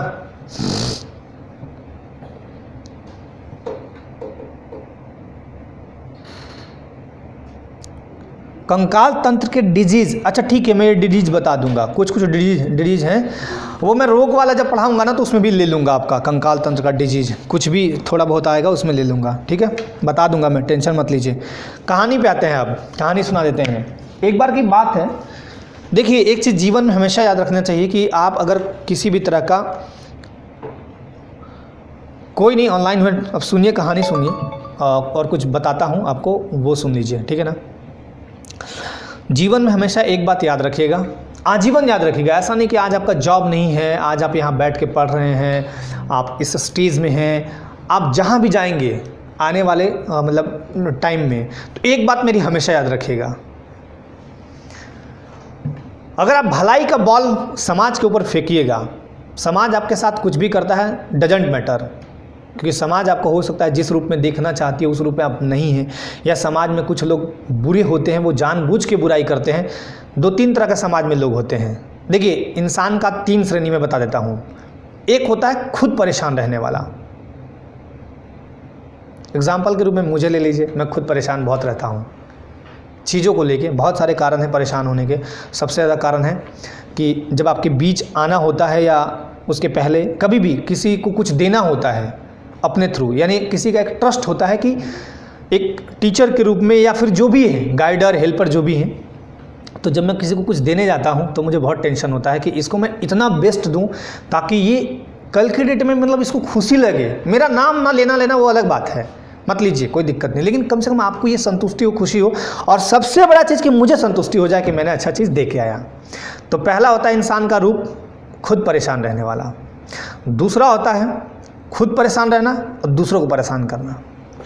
जैसे समाज में कुछ लोग खुद भी परेशान हैं और दूसरों को परेशान किए फिरे हैं, मतलब ना हम चैन से जिएंगे ना चैन से जीने देंगे। समाज में ऐसे लोगों की संख्या कुछ ज़्यादा ही है, मेरे जैसे लोगों की संख्या कुछ कम है। खुद परेशान रहने वाले कम लोग होते हैं, मतलब अगर मैं परसेंटेज की बात करूँ तो कम परसेंटेज उनके होंगे, ठीक है। अब ऐसा नहीं बोल रहा हूँ कि केवल मैं ही हूँ, मेरे जैसे बहुत सारे लोग होंगे। तीसरा श्रेणी आता है कि परेशान हो नहीं होगा, दूसरे को केवल करेगा परेशान। इनकी संख्या सबसे ज़्यादा होती है कि केवल दूसरे को परेशान करो, इनकी संख्या सबसे ज़्यादा होती है। जैसे मैं एक एग्जांपल लूँ, एक बच्चा खुद परेशान रहेगा और मम्मी को परेशान करेगा, वो दूसरा श्रेणी हुआ। पहले श्रेणी में मैंने क्या किया कि खुद परेशान रहे, जैसे फॉर एग्जांपल मुझे ले लीजिए, ऐसे में आप भी बहुत सारे होंगे। दूसरा एग्जांपल मैंने क्या दिया, बच्चा जो खुद परेशान है और मम्मी को परेशान किया हुआ है। तीसरा जो सबको परेशान करेगा, अपने परेशान नहीं रहेगा। तो समाज में 3 श्रेणियां हैं। अब मैं आपको एक चीज़ बता देता हूँ, इन तीनों से कभी भी कोई पाला पड़े, आपका पड़ता होगा नित्य प्रतिदिन, आप भी तैयारी करने आते होंगे तो बहुत सारी बातें निकल के आती हैं कि तुम्हारा यूपीपीएससी और यूपीएससी में होगा, यूपीएससी का पता भी है, नाम पता। अरे आपने ऐसा क्यों सोच दिया? उस व्यक्ति का मानसिकता या सोच इतना ही है कि आपको उसी रूप में जज करना चाहता है। करने दीजिए ना, क्या दिक्कत है, करने दीजिए, क्या दिक्कत है। आप अपना कर्म करते रहिए, एक दिन आपको जवाब उसका खुद ब खुद मिल जाएगा। जिस दिन आप पद पे आएंगे उस दिन वो आदमी खुद आपको आके बोलेगा कि मेरे से गलती हो गई थी। अब मैं मेन बात पे आऊँगा, तुरंत आता हूँ, जो बातें आपको जीवन भर याद रखनी है। लेकिन ये पृष्ठभूमि है, थोड़ा सा मैं ये बता देता हूँ। जब आप तैयारी कर रहे होते हैं तो दुनिया का सेकंड टफेस्ट काम कर रहे होते हैं, ठीक, दुनिया का सेकंड टफेस्ट काम कर रहे होते हैं आप, क्योंकि पढ़ाई करना कोई आम बात नहीं है। एक डेली का वर्क जो करता है वो उससे बहुत हार्ड है, क्योंकि यहाँ पे आपका मानसिक संतुलन बहुत बना के रखना पड़ता है। हेडक होता है, कई बार आपका बॉडी पेन करता है, लेकिन कोई नहीं सुनेगा आपका बात, क्योंकि आप किसी को कुछ दे नहीं रहे हैं, आप तो केवल ले रहे हैं, आप तो अपने ऊपर खर्च कर रहे हैं। हमें तो दूसरा कोई परेशान कर रहा है। क्यों? अभी आपको इस विषय में बात करूं तो फिर वो क्लास नहीं होगी, लेकिन मैं जल्दी इसको ख़त्म करता हूं और क्लास पे चलता हूं। मैं इसका भी सॉल्यूशन बताता हूं। प्रिंस कुमार, आपका भी सॉल्यूशन मैं लेता हूं और बताता हूं। फर्स्ट क्या है? फर्स्ट मतलब अभिषेक आपने पूछा फर्स्ट क्या है, ठीक है। तो ठीक है, अब समझाता हूँ मैं, 5 मिनट के अंदर ख़त्म करता हूँ, फिर कहानी पे चलते हैं। कहानी कह के तुरंत हटाता हूँ। आज की बातें मुझे अचानक से ये मन में आ गई, इतने दिन में क्लास ली, लेकिन अचानक ये बात मैं बोल रहा हूँ, ठीक है ना। आज की बातें बहुत अच्छे से सुनिएगा, बहुत अच्छे से याद रखिएगा, और आज का एक कहानी इसी पर आधारित मैं सुना दूँगा, ठीक है। तो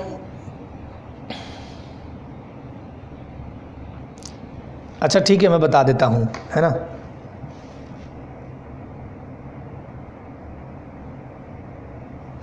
अब देखिए, समझिए, जीवन जीना है आपको। आज के डेट में जब आप पढ़ाई कर रहे होते हैं तो समाज को या घर वालों को कुछ दे तो नहीं रहे हैं, केवल ले रहे हैं, ठीक। तो इस दुनिया का नियम है कि किसी चीज़ को लीजिएगा तो फिर देना पड़ेगा, नहीं तो फिर दिक्कत हो जाएगा। ये दुनिया का शाश्वत नियम है, समझ लीजिए इसको। यदि आप किसी से केवल ले रहे हैं, दे नहीं रहे हैं, कल के डेट में आप गवर्नमेंट जॉब में जाएंगे, केवल सैलरी उठाएंगे, देंगे नहीं कुछ, तो गवर्नमेंट जॉब में आपको निकाल के बाहर भगा दिया जाएगा। यही चीज़ समान रूप से इम्प्लीमेंट होता है समाज पर। सोसाइटी को, आज के टाइम में सोसाइटी आपसे एक बहुत बड़ा उम्मीद रखती है कि ये बचवा को तो हम खिलाए थे बचपन में, चलिए कोई नहीं भी खिलाया था तो आप उसके सामने समक्ष हैं, वो चाहता है कि कुछ ऐसा काम करता ना ये कि हम लोग का भला हो जाता। आप कुछ कर नहीं रहे, केवल आप दिन रात पढ़ने में लगे हैं, वो तो बुराई करेगा ही करेगा, क्योंकि उसकी मानसिकता आपसे बहुत लोअर है, पहली बात। दूसरी बात, जब आप पढ़ाई कर रहे होते हैं तो सारा ध्यान आपको केंद्रित यहाँ पे करना होता है। ऐसे में आप कैसे बचें इन सब चीज़ों से, वो मैं थोड़ा सा डिस्कस कर देता हूँ, एक कहानी के माध्यम से करता हूँ। एक बार की बात है, एक बच्चा था, बचपन में स्कूल गया। स्कूल टाइम में वो पढ़ने में उसको बिल्कुल मन नहीं लगता था, उसको स्कूल में मन नहीं लगता था और वो स्कूल से लगभग भाग जाता था।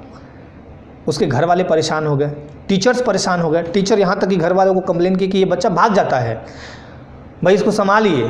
कई बार उसकी पिटाई हुई, धुनाई हुई, बच्चा सुनता नहीं था। आने वाले टाइम में वही बच्चा धीरे धीरे पढ़ने में उसका रुझान हुआ। जब वो आने वाले क्लासेस में गया, लगभग 8-9 में फेल हो गया। फेल वैसे नहीं हुआ, एक सब्जेक्ट में उसका बहुत कम मार्क्स आया, बाकी में ठीक ठाक आया, बाकी में अच्छे मार्क्स थे उसके। तो टीचर सोचे कि चलो भाई ये बच्चा अब तो ध्यान देता है, अब इसको पास कर दिया जाए। तो चूँकि बात बहुत पहले की है, ठीक है, 1990-2000 वाले के बीच में मान लीजिए, उस समय की बात है, तो टीचर लोग भी पास कर दिए। चलिए अब आते हैं हम तंत्रिका तंत्र पे। अब तंत्रिका तंत्र यानी नर्वस सिस्टम समझिए। नर्वस सिस्टम एक्चुअली है क्या? नहीं बोलते हैं कि नर्वस हो गए हैं हम। क्यों नर्वस हो गया? क्योंकि आपका दिमाग कहीं ना कहीं किसी गलत चीज़ को लेके बैठ गया है और आपका दिमाग ढंग से काम नहीं कर रहा है, या आपके अंदर सोचने समझने की शक्ति कम हो गई है। ठीक है, तो ये समझ लीजिए आप, तंत्रिका तंत्र क्या करता है, हमारे मानव शरीर को एक तरह से क्या करता है, कंट्रोल करता है। दो चीज़ कंट्रोल करती है हमारे पूरे ह्यूमन बॉडी को, एक तो नर्वस सिस्टम यानी तंत्रिका तंत्र, और दूसरा अंतःस्रावी ग्रंथियाँ। अंतःस्रावी ग्रंथियाँ किसे बोलते हैं? जो हमारे शरीर के अंदर निकलते रहती हैं, उसमें हार्मोन एंजाइम्स वगैरह आते हैं। अब हार्मोन निकला, आपको प्रेम का हार्मोन निकल गया तो आपके अंदर प्रेम ही प्रेम हो जाएगा, है ना। आपके अंदर क्रोध का हार्मोन निकल गया, क्रोधे क्रोध हो जाए। मतलब कहने का मतलब हार्मोन और एंजाइम, एंजाइम क्या करते हैं, पाचक, बहुत सारे उसमें पाचक एंजाइम होते हैं जो भोजन को पचाने का काम करते हैं। खैर, अंतःस्रावी ग्रंथियों के तहत हम बाद में पढ़ेंगे अंतःस्रावी ग्रंथियां। पहले हम पढ़ते हैं तंत्रिका तंत्र। देखिए, तंत्रिका तंत्र आपके पूरे ह्यूमन बॉडी को संचालित करता है, आप पे कंट्रोल करता है, आपको सिखाता है क्या करना चाहिए नहीं करना चाहिए। मानव शरीर में सभी अंगों के कार्यों का नियंत्रण, जो भी काम कर रहे हैं, पढ़ना लिखना दौड़ना खेलना हंसना रोना गाना, सारा आपका तंत्रिका तंत्र और अंतःस्रावी ग्रंथियां मिलकर कराती है। ठीक, अंतःस्रावी ग्रंथि से निकले हार्मोन्स ये और तंत्रिका तंत्र दोनों मिलकर हमारे बॉडी का नियंत्रण और संचालन करते रहते हैं। तंत्रिका तंत्र सभी प्रकार के मानसिक कार्यों को नियंत्रित करता है। आपके मन में अभी आया कि ये काम मुझे करना चाहिए, कंट्रोल कौन करता है? कंट्रोल कौन करता है? तंत्रिका तंत्र। तंत्रिका तंत्र के अध्ययन को तंत्रिका विज्ञान यानी न्यूरोलॉजी कहते हैं। कभी कभी देखिएगा किसी आदमी को बहुत हेडेक होता है, बहुत टेंशन होता है, तो क्या करते हैं, न्यूरोलॉजिस्ट को दिखाते हैं। कभी कभी कोई आदमी पागल जैसा बिहेव करता है तो उसको कहाँ दिखाते हैं? न्यूरोलॉजिस्ट को दिखाते हैं। तो ये ध्यान रखिएगा, और ये बहुत ही इंपॉर्टेंट है हमारे पूरी ह्यूमन बॉडी में। सबसे इंपॉर्टेंट अगर पार्ट बोले तो ये है, क्योंकि ये अगर संचालन नहीं करेगा, ये कंट्रोल नहीं करेगा, तो फिर हम तो मतलब बेकंट्रोल हो जाएंगे। सारा काम इसी का है, सारा खेल इसी का है, तंत्रिका तंत्र। तंत्रिका तंत्र इन तीन चीज़ों से मिलकर बना है। ठीक है, हाँ, ऑक्सीटोसिन है, दिखाएंगे भी। ऑक्सीटोसिन है, उसमें बच्चे माँ के प्रति प्रेम जो आता है, भावना, या फिर माँ का जो दूध स्रावित होता है, ऑक्सीटोसिन हार्मोन करता है। अभी बताएंगे, टेंशन मत लीजिए, हार्मोन पे भी चलेंगे, पहले यहाँ फोकस कीजिए तंत्रिका तंत्र। अभी देखिए आप इनके तंत्रिका तंत्र कौन है? निशा, इनका तंत्रिका तंत्र कह दिया कि नहीं अंतःस्रावी वाला पे चलो, तो इनका तंत्रिका तंत्र उधर चल गया। कंट्रोल नहीं है कि तंत्रिका तंत्र पे रुक के रहें। जैसे आप पढ़ रहे हैं, आपका तंत्रिका तंत्र कंट्रोल करके रखता है कि रुको, देखो यहाँ पढ़ लो, नहीं तो फिर टाइम नहीं आएगा। और किसी का तंत्रिका तंत्र इधर उधर हुआ अनबैलेंस, वो तो आज मुझे बिरयानी खिलाने के लिए बोली थी, वहाँ पहुँच गए आप। तो मेरे कहने का मतलब कि ये पूरा जो तंत्रिका तंत्र है, जो सिस्टम है, वही आपको कंट्रोल करता है। और इसमें तीन चीज़ आते हैं तंत्रिका तंत्र में, तीन चीज़। पहला तंत्रिका कोशिका यानी न्यूरॉन, यही है इसका कार्यात्मक इकाई, मेन यूनिट। दूसरा है मस्तिष्क यानी ब्रेन, और तीसरा है मेरुरज्जु यानी स्पाइनल कोड, जिसकी बात अभी आप कर रहे थे। इन दोनों को मिला के बनता है केंद्रीय तंत्रिका तंत्र, सेंट्रल नर्वस सिस्टम। कौन? तो मस्तिष्क और मेरुरज्जु, इन दोनों को मिला के कौन बनता है? केंद्रीय तंत्रिका तंत्र। और एक और कौन है? तंत्रिका कोशिका यानी न्यूरॉन। अब हम इसका एक एक कर अध्ययन करेंगे, ध्यानपूर्वक आपको देखना है। इसको बांटा गया है दो पार्ट में, तंत्रिका तंत्र को दो पार्ट में बांटा गया है। मानव तंत्रिका तंत्र को कितने पार्ट में बांटा गया है? दो पार्ट में। एक तो बांटा गया है केंद्रीय तंत्रिका तंत्र, केंद्रीय तंत्रिका तंत्र, और दूसरा परिधीय तंत्रिका तंत्र यानी पेरिफेरल नर्वस सिस्टम। पेरिफेरल, अब देखिए पेरिफेरल में दो पार्ट होंगे, इसके भी दो पार्ट होंगे। केंद्रीय तंत्रिका तंत्र मैंने भी बताया भी, एक तो ब्रेन होगा और दूसरा स्पाइनल कोड यानी मेरुरज्जु होगा। मेरुरज्जु का फोटो मैंने दिखाया था ना, मेरुदंड में जो बीच में पतली सी सांप जैसा आकार का रस्सी जैसा दिख रहा था, यानी सांप मान लीजिए, पूरा सांप ऊपर से लेके नीचे तक, वही था आपका मेरुरज्जु। इसमें आइए, परिधीय तंत्रिका तंत्र के दो भाग होंगे, पहला कायिक तंत्रिका तंत्र और दूसरा स्वायत्त तंत्रिका तंत्र। स्वायत्त तंत्रिका तंत्र को थोड़ा सा दिमाग में आपको रखना है, इसके दो पार्ट होते हैं। कौन कौन? अनुकंपित तंत्रिका तंत्र, ठीक है, अनुकंपी तंत्रिका तंत्र और दूसरा है परानुकंपी तंत्रिका तंत्र। इससे कभी कभी क्वेश्चन एग्जाम्पल देके पूछे गए एग्जाम्स में। ठीक, पहला मैंने क्या बताया, अनुकंपी तंत्रिका तंत्र और दूसरा परानुकंपी तंत्रिका तंत्र। इसके एग्जाम्पल मैं दिखाऊंगा लास्ट में। अब आते हैं पहले वाले पे, यानी तंत्रिका कोशिका यानी न्यूरॉन। ये बहुत ही इंपॉर्टेंट है, ये याद रखिएगा। ठीक, देखिए न्यूरॉन का काम क्या है। एक बार यहाँ पे फिर से फिगर देख लीजिए आप। मानव तंत्रिका तंत्र को दो भाग में बांटा गया है। कौन कौन? केंद्रीय को दो भाग में बांटा गया है, मस्तिष्क और मेरुरज्जु। मस्तिष्क मतलब ब्रेन और मेरुरज्जु मतलब स्पाइनल कोड। ये हुआ केंद्रीय, सेंटर यही है इसका। ठीक, तंत्रिका तंत्र का सेंटर मान लीजिए। दूसरा माना गया है परिधीय तंत्रिका तंत्र। अब परिधीय तंत्रिका तंत्र को दो पार्ट में बांटते हैं हम, कायिक तंत्रिका तंत्र और स्वायत्त तंत्रिका तंत्र। स्वायत्त में दो पार्ट होंगे, अनुकंपी और परानुकंपी तंत्रिका तंत्र। इतना तक समझ में आ गया? चलिए अब आगे आते हैं। तंत्रिका कोशिका यानी न्यूरॉन। न्यूरॉन को बोलते हैं मानव शरीर की सबसे लंबी कोशिका है। अब ध्यान दीजिएगा, अगर आपसे बोला जाए कि मानव शरीर की सबसे लंबी कोशिका, तो बोल दिया आप तंत्रिका तंत्र। ठीक, बड़ी कोशिका इसी को माना जाता है, मानव शरीर की, ह्यूमन बॉडी की। और अगर बोल दिया जाए कि सबसे लंबी कोशिका कौन सी है सबसे बड़ी कोशिका, मानव शरीर की सबसे बड़ी कोशिका या लंबी कोशिका अगर पूछा जाए तो क्या बोलिएगा? तंत्रिका कोशिका। ठीक है, यह तंत्रिका तंत्र की रचनात्मक और कार्यात्मक इकाई है। ठीक, जैसे सेल के बारे में बोला जाता है, सेल हमारे बॉडी का, मानव जीवन का रचनात्मक और कार्यात्मक इकाई है बोला जाता है, उसी तरह ये न्यूरॉन यानी तंत्रिका कोशिका है। तंत्रिका तंत्र की, जो तंत्रिका तंत्र में तीन पार्ट आते हैं, कौन कौन? एक तो न्यूरॉन, दूसरा ब्रेन और तीसरा स्पाइनल कोड।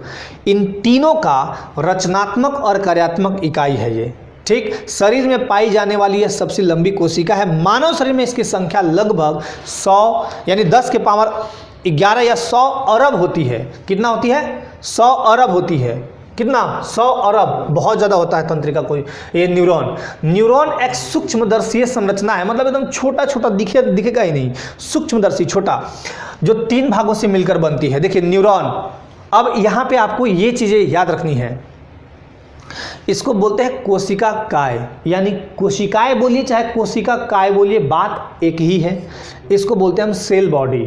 ठीक, दूसरा बोलते हैं द्रुमाक्ष, यहाँ म है, द्रुमाक्ष बोलते हैं या द्रुमिका भी बोलते हैं इसको। ठीक, द्रुमाक्ष या द्रुमिका भी बोलते हैं, डेंड्राइट। और तीसरा है तंत्रिकाक्ष, इन्हीं है, तंत्रिकाक्ष यानी एक्सॉन। ये तीन पार्ट से मिलकर बना है न्यूरॉन। कौन कौन? ये रट लेना है आपको, कोशिका काय यानी सेल बॉडी, दूसरा है द्रुमाक्ष या द्रुमिका यानी डेंड्राइट, और तीसरा है तंत्रिकाक्ष यानी एक्सॉन। अब यहाँ पे देखिए स्ट्रक्चर दिया हुआ है, ये आपका न्यूरॉन का है। डेंड्राइट्स जो होते हैं ऐसे ऐसे होते हैं, बहुत सारे होते हैं, ये बहुत सारे होते हैं। ठीक है, सेल बॉडी ये बीच वाला है, न्यूक्लियस यानी केंद्रक ये बीच वाला है। ठीक, एक्सॉन बोलते हैं ये छोटा छोटा जो धागिका यहाँ तक आता है, यहाँ तक, इसको बोलते हैं एक्सॉन। एक्सॉन को हिंदी में क्या बोलते हैं? तो तंत्रिकाक्ष। तंत्रिका से एक अक्ष निकला हुआ इस टाइप का तंत्रिकाक्ष, वो देखिए यहाँ से दिख रहा होगा, ये जो छोटा बेलनाकार आकार का, किसका आकार का होता है? बेलनाकार आकार का होता है। तो बेलनाकार सिलेंडरिकल आकार का ये यहाँ तक गया हुआ है, यहाँ तक, इसको हम क्या बोलते हैं? एक्सॉन। ठीक, उसके बाद देखिए ये तो नोड है बना हुआ, ये क्या बोलते हैं इसको? एक्सॉन टर्मिनल्स, ये वाला छोटा छोटा जो भाग में बट गया है। सेल बॉडी, न्यूक्लियस, डेंड्राइट्स बहुत सारे होते हैं, ये याद रखिए। अब आते हैं कोशिका काय। ठीक है, कोशिका काय तंत्रिका कोशिका का मुख्य भाग है। कोशिका काय हम किसको बोलते हैं? सेल बॉडी को। सेल बॉडी कौन सा है? सेल बॉडी ये वाला है, ये दुनिया भर का होता है, बीच में देखिए ऐसे ऐसे ऐसे ऐसे ऐसे फैला हुआ है ना, जो ब्लू कलर का दिख रहा है। तंत्रिका कोशिका का ये मुख्य भाग होता है। तंत्रिका कोशिका का मुख्य भाग कौन होता है? कोशिका काय। इसमें एक केंद्रक तथा कोशिका द्रव्य उपस्थित होता है। देखिए एक केंद्रक है ना उपस्थित, और इसी के बीच में बहुत सारे कोशिका द्रव्य भी पाए जाते हैं। इस द्रव्य में अनेक प्रोटीन युक्त रंगीन कण होते हैं, जिसे निसिल्स कण कहते हैं, ये याद रखिएगा। इस प्रोटीन युक्त रंगीन जो कण होते हैं, इसमें निसिल्स कण होते हैं, इसके अंदर जो प्रोटीन्स होते हैं उसको क्या बोलते हैं? निसिल्स कण। ये भी आपको याद रखना है। द्रुमाक्ष को हम क्या बोलते हैं? कोशिका काय से निकले हुए, अब कोशिका काय से निकले हुए पतले जो तंतु होते हैं वो ध्रुमाक्ष होते हैं, ये एक से अधिक होते हैं। ठीक, चलिए तंत्रिका अक्ष, कोशिका काय से निकली एक लंबी और पतली तंत्रिका तंतु, यह एक न्यूरॉन से दूसरे न्यूरॉन तक संदेश वाहक का कार्य करता है। न्यूरॉन दुनिया भर के हैं, मैंने कितना बताया 100 अरब। ठीक, ये एक न्यूरॉन से दूसरे न्यूरॉन तक भेजता है कि चलो तुम यहाँ से यहाँ, यहाँ से यहाँ, यहाँ से यहाँ, ऐसे ऐसे मूव करो। अब आते हैं केंद्रीय तंत्रिका तंत्र, ये बहुत ही इंपॉर्टेंट, सेंट्रल नर्वस सिस्टम, ये बहुत इंपॉर्टेंट है, ये भी याद रखिए। देखिए इसके दो भाग हैं, मस्तिष्क तथा मेरुरज्जु यानी स्पाइनल कॉर्ड, ये दो भागों से मिलकर बना है। केंद्रीय तंत्रिका तंत्र शरीर की अनेक क्रियाओं का नियंत्रण और नियमन करता है। मस्तिष्क हमारे शरीर का केंद्रीय सूचना प्रसारण अंग है, मतलब सेंटर है। कुछ भी लगा, भूख लगेगा मस्तिष्क बताएगा, कुछ भी होगा मस्तिष्क में तुरंत बात चली जाती है। ठीक, और यह आदेश तथा नियंत्रण तंत्र की तरह कार्य करता है, आदेश भी देता है और कंट्रोल भी करता है। आदेश क्या देगा कि आज ये काम नहीं करना है, मस्तिष्क कह देता है कि आज तुमको धूम्रपान नहीं करने हैं, या आज तुमको ये काम नहीं करने हैं तो नहीं करने हैं। मस्तिष्क कहता है कि आज नहीं पढ़ना है, होली खेलना है, तभी आप होली खेलते हैं। मस्तिष्क कह देता कि नहीं सर बोले हैं होली नहीं खेलना है, या होली खेल के तुरंत पढ़ना है, तो आप तुरंत वहाँ पे आते हैं। मस्तिष्क आपको कहता है, यानी कंट्रोल, नियंत्रण और आदेश सब कुछ करता है। यह शरीर के ऐच्छिक और अनैच्छिक क्रियाओं का नियंत्रण करता है। ऐच्छिक क्रिया और अनैच्छिक क्रियाएं क्या है? अनैच्छिक में क्या होगा, जो हम खुद से नहीं कर सकते हैं, जैसे हृदय स्पंदन, ये खुद के ऊपर कंट्रोल नहीं है। बीपी खुद के ऊपर नहीं, श्वसन कंट्रोल नहीं है इस पर हमारा। चाहिएगा तो सांस रोक लीजिए, क्या 10 मिनट रोक के दिखाइए, निपट जाएंगे। ऐच्छिक क्रियाएं क्या है? जैसे मान लीजिए हम बोल रहे हैं, मेरी इच्छा है, कलम उठा रहे हैं, मेरी इच्छा है, दौड़ रहे हैं, मेरी इच्छा है ना, मूवी देख रहे हैं, मेरी इच्छा है। तो ऐच्छिक क्रियाएं वो होती हैं, इनका नियंत्रण कौन करता है? ब्रेन कहा कि उठा लो इसको, ब्रेन कहेगा ना मत उठाओ इसको, बोला उठा लो, उठा लिए, है ना। तो ये है ऐच्छिक क्रियाएं, बहुत सारी क्रियाएं आती हैं। अब आते हैं ब्रेन में, मस्तिष्क। वयस्क मानव के मस्तिष्क का भार बहुत ही इंपॉर्टेंट, वो होता है 1300 से 1400 ग्राम। हाउ टू कंट्रोल माइंड, पहले अपने आप को कंट्रोल कीजिए, आपके अपने मतलब बॉडी को कंट्रोल कीजिए, माइंड कंट्रोल हो जाएगा। बॉडी को कंट्रोल करना आपके हाथ में होता है, उसके बाद मस्तिष्क भी आपका धीरे धीरे कंट्रोल होगा। उसका तरीका बताएंगे तो बहुत टाइम लगेगा, लास्ट में देखते हैं, कोशिश करते हैं जयश्री आपके क्वेश्चन का जवाब देने का प्रयास लास्ट में करेंगे कि बॉडी को माइंड को कंट्रोल कैसे किया जाता है, कैसे कर सकते हैं आप। वयस्क मानव के मस्तिष्क का भार 1300 से 1400 ग्राम होता है, यानी इसको हम बोले 3 पाउंड के आसपास, और मानव शरीर के संपूर्ण भार का 2% के आसपास माना जाता है। ठीक, तो आप याद रखिएगा मोटा मोटी 1300 से 1400 ग्राम ब्रेन का, ये मस्तिष्क जो है इसका वजन कितना होगा? 1300 से 1400 ग्राम। चलिए अब आते हैं यहाँ पे, मानव मस्तिष्क खोपड़ी के द्वारा अच्छी तरह सुरक्षित रहता है। अब देखिए मस्तिष्क में कई संवेदी अंग हैं, अंदर में खोपड़ी ऊपर है, वो सुरक्षित करके रखता है, और उसके ऊपर भी देखिएगा क्या है, उसके खोपड़ी भीतर से कपालीय मेनिंजिस से घिरा रहता है। देखिए मानव मस्तिष्क खोपड़ी के द्वारा अच्छी तरह सुरक्षित रहता है। ठीक, खोपड़ी भीतर से कपालीय मेनिंजिस से घिरा रहता है, और इस पे अगर चोट लगेगा या कुछ हो गया, खराबी आ गया, तो इसमें कौन सा रोग होगा? मेनिंजाइटिस रोग होगा। ठीक है, बाहरी परत इसका क्या कहलाता है? इसका मानव मस्तिष्क का बाहरी परत ड्यूरा मैटर, मध्य परत बहुत पतली होती है, इसको बोलते हैं एरेक्नॉइड परत। कौन सा? एरेक्नॉइड परत। और आंतरिक परत को बोलते हैं पाया मैटर। यह मस्तिष्क ऊतकों के संपर्क में रखता है, यह मस्तिष्क ऊतकों के संपर्क में रखता है। आंतरिक परत पाया मैटर जो होता है ऊतकों के संपर्क में, मतलब मस्तिष्क को बना के रखता है। मस्तिष्क के 3 भाग होंगे मेनली, अब आपको ये बहुत इंपॉर्टेंट है, पढ़ने हैं। मस्तिष्क के 3 भाग कौन कौन से होंगे? पहला भाग होगा अग्र मस्तिष्क, जिसको बोलते हैं फोर ब्रेन, और दूसरा मध्य मस्तिष्क मिड ब्रेन, और तीसरा पश्च मस्तिष्क हिंड ब्रेन। मस्तिष्क के भाग यहाँ पे दिखाए गए हैं, और ये आपका बहुत ही इंपॉर्टेंट है, चाहिएगा तो फोटो खींच लीजिए एक बार पहले।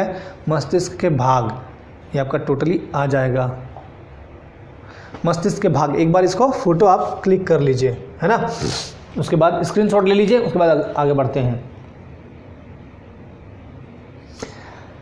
अरे ये सब कमेंट अभी मत कीजिए, इंद्रियों कंट्रोल में लास्ट में बताते हैं क्या करना है नहीं करना है, अभी पढ़िए, ध्यान दिए, हाथ लगाइए। मस्तिष्क के भाग, अब चलिए आगे आते हैं इस पे।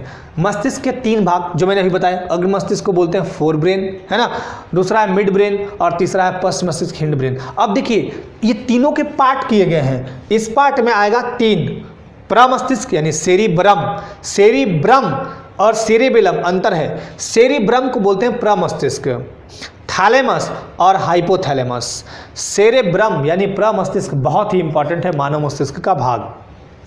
तो अग्र मस्तिष्क, अग्र मस्तिष्क कहाँ होगा, आगे होगा, बीच में बीच वाला पश्च मस्तिष्क पीछे होगा, ये पीछे, पीछे नहीं बोलते कि पीछे मत मारो चोट लगेगा। तो इसके 3 पार्ट, प्रमस्तिष्क, थैलेमस और हाइपोथैलेमस, ये बहुत ही इंपॉर्टेंट है ये वाला पार्ट।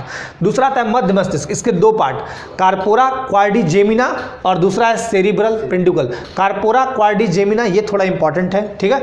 तीसरा आता है पश्च मस्तिष्क, इसके भी 3 पार्ट, अनुमस्तिष्क बोलते हैं यानी सेरिबेलम, सेरिबेलम, सेरिब्रम अलग है, सेरिबेलम अलग है। तो ये इसको अनुमस्तिष्क को बोलते हैं, अनु मतलब होता है पीछे, इसको बोलते हैं सेरिबेलम। मध्यांश इसको बोलते हैं मेडुला ऑब्लोंगाटा या गेटा कहिए, गेंटा कहिए, मेडुला ऑब्लोंगेंटा कहिए या गाटा कहिए, एक ही बात है।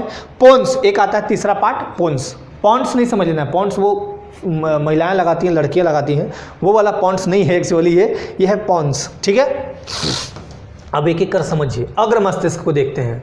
अग्र मस्तिष्क का काम क्या है देख लीजिए, यह मस्तिष्क का मुख्य सोचने वाला भाग है, मेन काम इसका सोचने वाला है। अग्र मस्तिष्क आगे वाला ये सोचता है कि आज क्या करना है नहीं करना है, ठीक है ना। इसके 3 पार्ट, प्रमस्तिष्क यानी सेरिब्रम, दूसरा थैलेमस और तीसरा हाइपोथैलेमस। अब आते हैं प्रमस्तिष्क सेरिब्रम, बहुत ही इंपॉर्टेंट है ये प्रमस्तिष्क यानी सेरिब्रम। यह मस्तिष्क का कौन सा भाग है, सबसे बड़ा भाग है। कौन सा भाग है, सबसे बड़ा भाग है। संपूर्ण मस्तिष्क का लगभग ये 2/3 हिस्सा लेता है, यानी लगभग 66% लगभग, ठीक है ना। 2/3 हिस्सा ये लेता है और यह 2 गोलार्धों का बना होता है। गोलार्ध समझते हैं ना, गोला आधा, गोला आधा, 2 गोलार्ध प्रमस्तिष्क। जब इसको खोलेंगे अंदर से तो कुछ और ही दिखेगा। ये गोलार्ध तंत्रिका तंतुओं की पट्टी कार्पस कैलोमस द्वारा जुड़ा होता है। ये दोनों को जो गोलार्ध हैं वो किससे जुड़ा होता है, कार्पस कैलोमस से जुड़ा रहता है। यह मनुष्य की बुद्धि और चतुराई का केंद्र है। कितना बुद्धि उसमें है, कितना चतुर है, ये कौन सा बताता है, सेरिब्रम बताता है। जिसका सेरिब्रम बहुत मजबूत होगा वो बहुत चतुर होगा, बहुत तेज होगा, बुद्धि उसका बहुत जल्दी काम करेगा। और यह मनुष्य की चेतना, तर्क, चेतना मतलब याद करना, कितना आपके दिमाग में है वो चीज़, तर्क, स्मरण, स्मरण मतलब रटना, कितना जल्दी याद होता है। चेतना मतलब होता है कि आपका कितना देर तक रहता है बात। मैंने जो आज बात बताई, मैंने आज 2 बात बताई थी भविष्य में याद रखने के लिए, वो आपकी चेतना में चली गई। आप उसको 10 दिन बाद भूल गए तो वो अचेतना में चली जाएगी। मस्तिष्क के मेनली 2 भाग, ये हम प्रैक्टिकली दूसरे में बता रहे हैं, यहाँ पढ़ाई बायो से हट के बता रहे हैं। मस्तिष्क में 2 प्रकार, मस्तिष्क हमारा 2 प्रकार से काम करता है। एक होता है चेतन मस्तिष्क और दूसरा अचेतन मस्तिष्क। चेतन मस्तिष्क क्या करता है, जैसे आप मुझे देखें, मुझे छोड़ दीजिए, मुझे तो बहुत दिन से देख रहे हैं। आप किसी लड़की को देखते हैं, एक बार देखे बहुत खूबसूरत लगी और अचानक आप घर चले गए, ध्यान नहीं दिए। 1 साल बाद वही लड़की आपको कहीं और दिखती है। जिस लड़की को अभी आपने जस्ट देखा वो आपके चेतन मस्तिष्क में आई, आपने देखा, आपका फिगर बन गया, इसमें फिगर बन गया, ये कैमरा लगा हुआ है, इसमें फिगर बन गया उस लड़की का। लेकिन 1 दिन 2 दिन बाद वो फिगर यहाँ से हट के अचेतन मस्तिष्क में चला जाएगा। आपके मेमोरी में है वो, लेकिन वो दिखेगा नहीं, अचेतन मस्तिष्क में चला गया। 1 साल बाद जब उस लड़की को देखेगा अचानक, और इसको तो कहीं देखे हैं, ये लड़की कहीं ना कहीं हमको देखी है, याद नहीं आ रहा, रुको रुको याद करें दो, अभी आप याद कर रहे हैं, आ ही नहीं रहा है। अगर वो आ गया तो अचेतन से वो चेतन में आ गया। दैट मीन्स अच्छा इसको ना 1 अप्रैल को देखे थे, उस गली में खड़ी थी, तो आपका वो बात जो है वो चेतन मस्तिष्क में आ जाता है। कई बार आप होता है, कई व्यक्ति से मिलते हैं, कुछ वस्तु देखते हैं, कुछ पढ़ते हैं, एक बार देखे, कुछ दिन याद रहा, फिर भूल गए आप, है तो आपके ब्रेन में, लेकिन वो कहाँ चला गया है, अचेतन मस्तिष्क में। और जैसे ही उस चीज को दोबारा देखिएगा, पढ़िएगा या जो भी है, तो अचेतन मस्तिष्क से चेतन कॉल करेगा कि आ रहे हो, तो नहीं याद नहीं आ रहे हो, नहीं याद आ रहा, थोड़ा थोड़ा याद आ रहे हो, हाँ आ गए, अच्छा ये लड़की थी, अब समझ में आया। तो ये ऐसे माइंड काम करता है। तो चेतना ये होता है। तर्क, कितना लॉजिकल आप अपना जवाब दे पाते हैं। जिसका बुद्धि तेज होगा वही ये लॉजिक उसका देखे होंगे कभी आप, जिसका बुद्धि बहुत तेज होता है, मैथ रीजनिंग बड़ा फास्ट करता है वो, ठीक है ना। स्मरण, कितना याद जल्दी हो रहा है आपको, क्षमता आदि का भी केंद्र होता है। सेरिब्रम के अधिक विकसित होने पर मनुष्य अधिक बुद्धिमान बनता है। सेरिब्रम में देखने, स्पर्श करने, सूंघने आदि के अलग अलग केंद्र होते हैं। सेरिब्रम मजबूत कीजिए, नौकरी ले लीजिए, सेरिब्रम ही दिलाएगा। तो सेरिब्रम को मजबूत करने के तरीके क्या हैं, खोजिए, ढूंढिए, गूगल तो आप लोग बहुत करते हैं, करिए। थैलेमस, अब आते हैं थैलेमस। तो सेरिब्रम याद हो गया, सेरिब्रम मतलब प्रमस्तिष्क, ठीक है। थैलेमस डाइएन्सिफेनॉल से पीयूष ग्रंथि जुड़ी रहती है, पिट्यूटरी ग्लैंड, जिसको बोलते हैं मानव शरीर का सबसे छोटा अंतःस्रावी ग्रंथि है। ये मानव शरीर की सबसे छोटी अंतःस्रावी ग्रंथि है, कौन सी, पीयूष ग्रंथि। और अगर मैं बड़ी पूछ दूं तब, मानव शरीर की सबसे बड़ी अंतःस्रावी ग्रंथि कौन सी है, बताएं जरा आप लोग भी। ग्रंथि एक बार जवाब दीजिए फटाफट, अगर है तो दिमाग में, नहीं तो फिर बढ़ते हैं आगे। तो देखिए ये किससे जुड़ा होता है, डाइएन्सिफेनॉल से पीयूष ग्रंथि जुड़ी होती है, ठीक है। डाइएन्सिफेनॉल के दो भाग होते हैं, ऊपरी भाग को बोलते हैं थैलेमस और निचले भाग को बोलते हैं हाइपोथैलेमस। ऊपर थैलेमस, नीचे हाइपोथैलेमस, ठीक है, याद रखिएगा। देखिए सबसे छोटी जो अंतःस्रावी ग्रंथि है वो है पीयूष ग्रंथि मानव शरीर की, और सबसे बड़ी है ऑर्टू ग्रंथि, उसी को बोलते हैं हम थायराइड ग्लैंड, ठीक है, ऑर्टू ग्रंथि, तो वो बड़ी है, सबसे बड़ी है अंतःस्रावी ग्रंथि। चलिए खैर वो ग्रंथि में पढ़िएगा। थैलेमस ग्रंथि जो है वो मेलाटोनिन हार्मोन का स्रावन करती है, जो नींद के लिए उत्तरदायी होता है। कई लोगों को देखेगा कि रात में नींद नहीं आता है, कई लोग तो ऐसे होते हैं कि रात में उठ के चलने लगते हैं नींद में, है ना।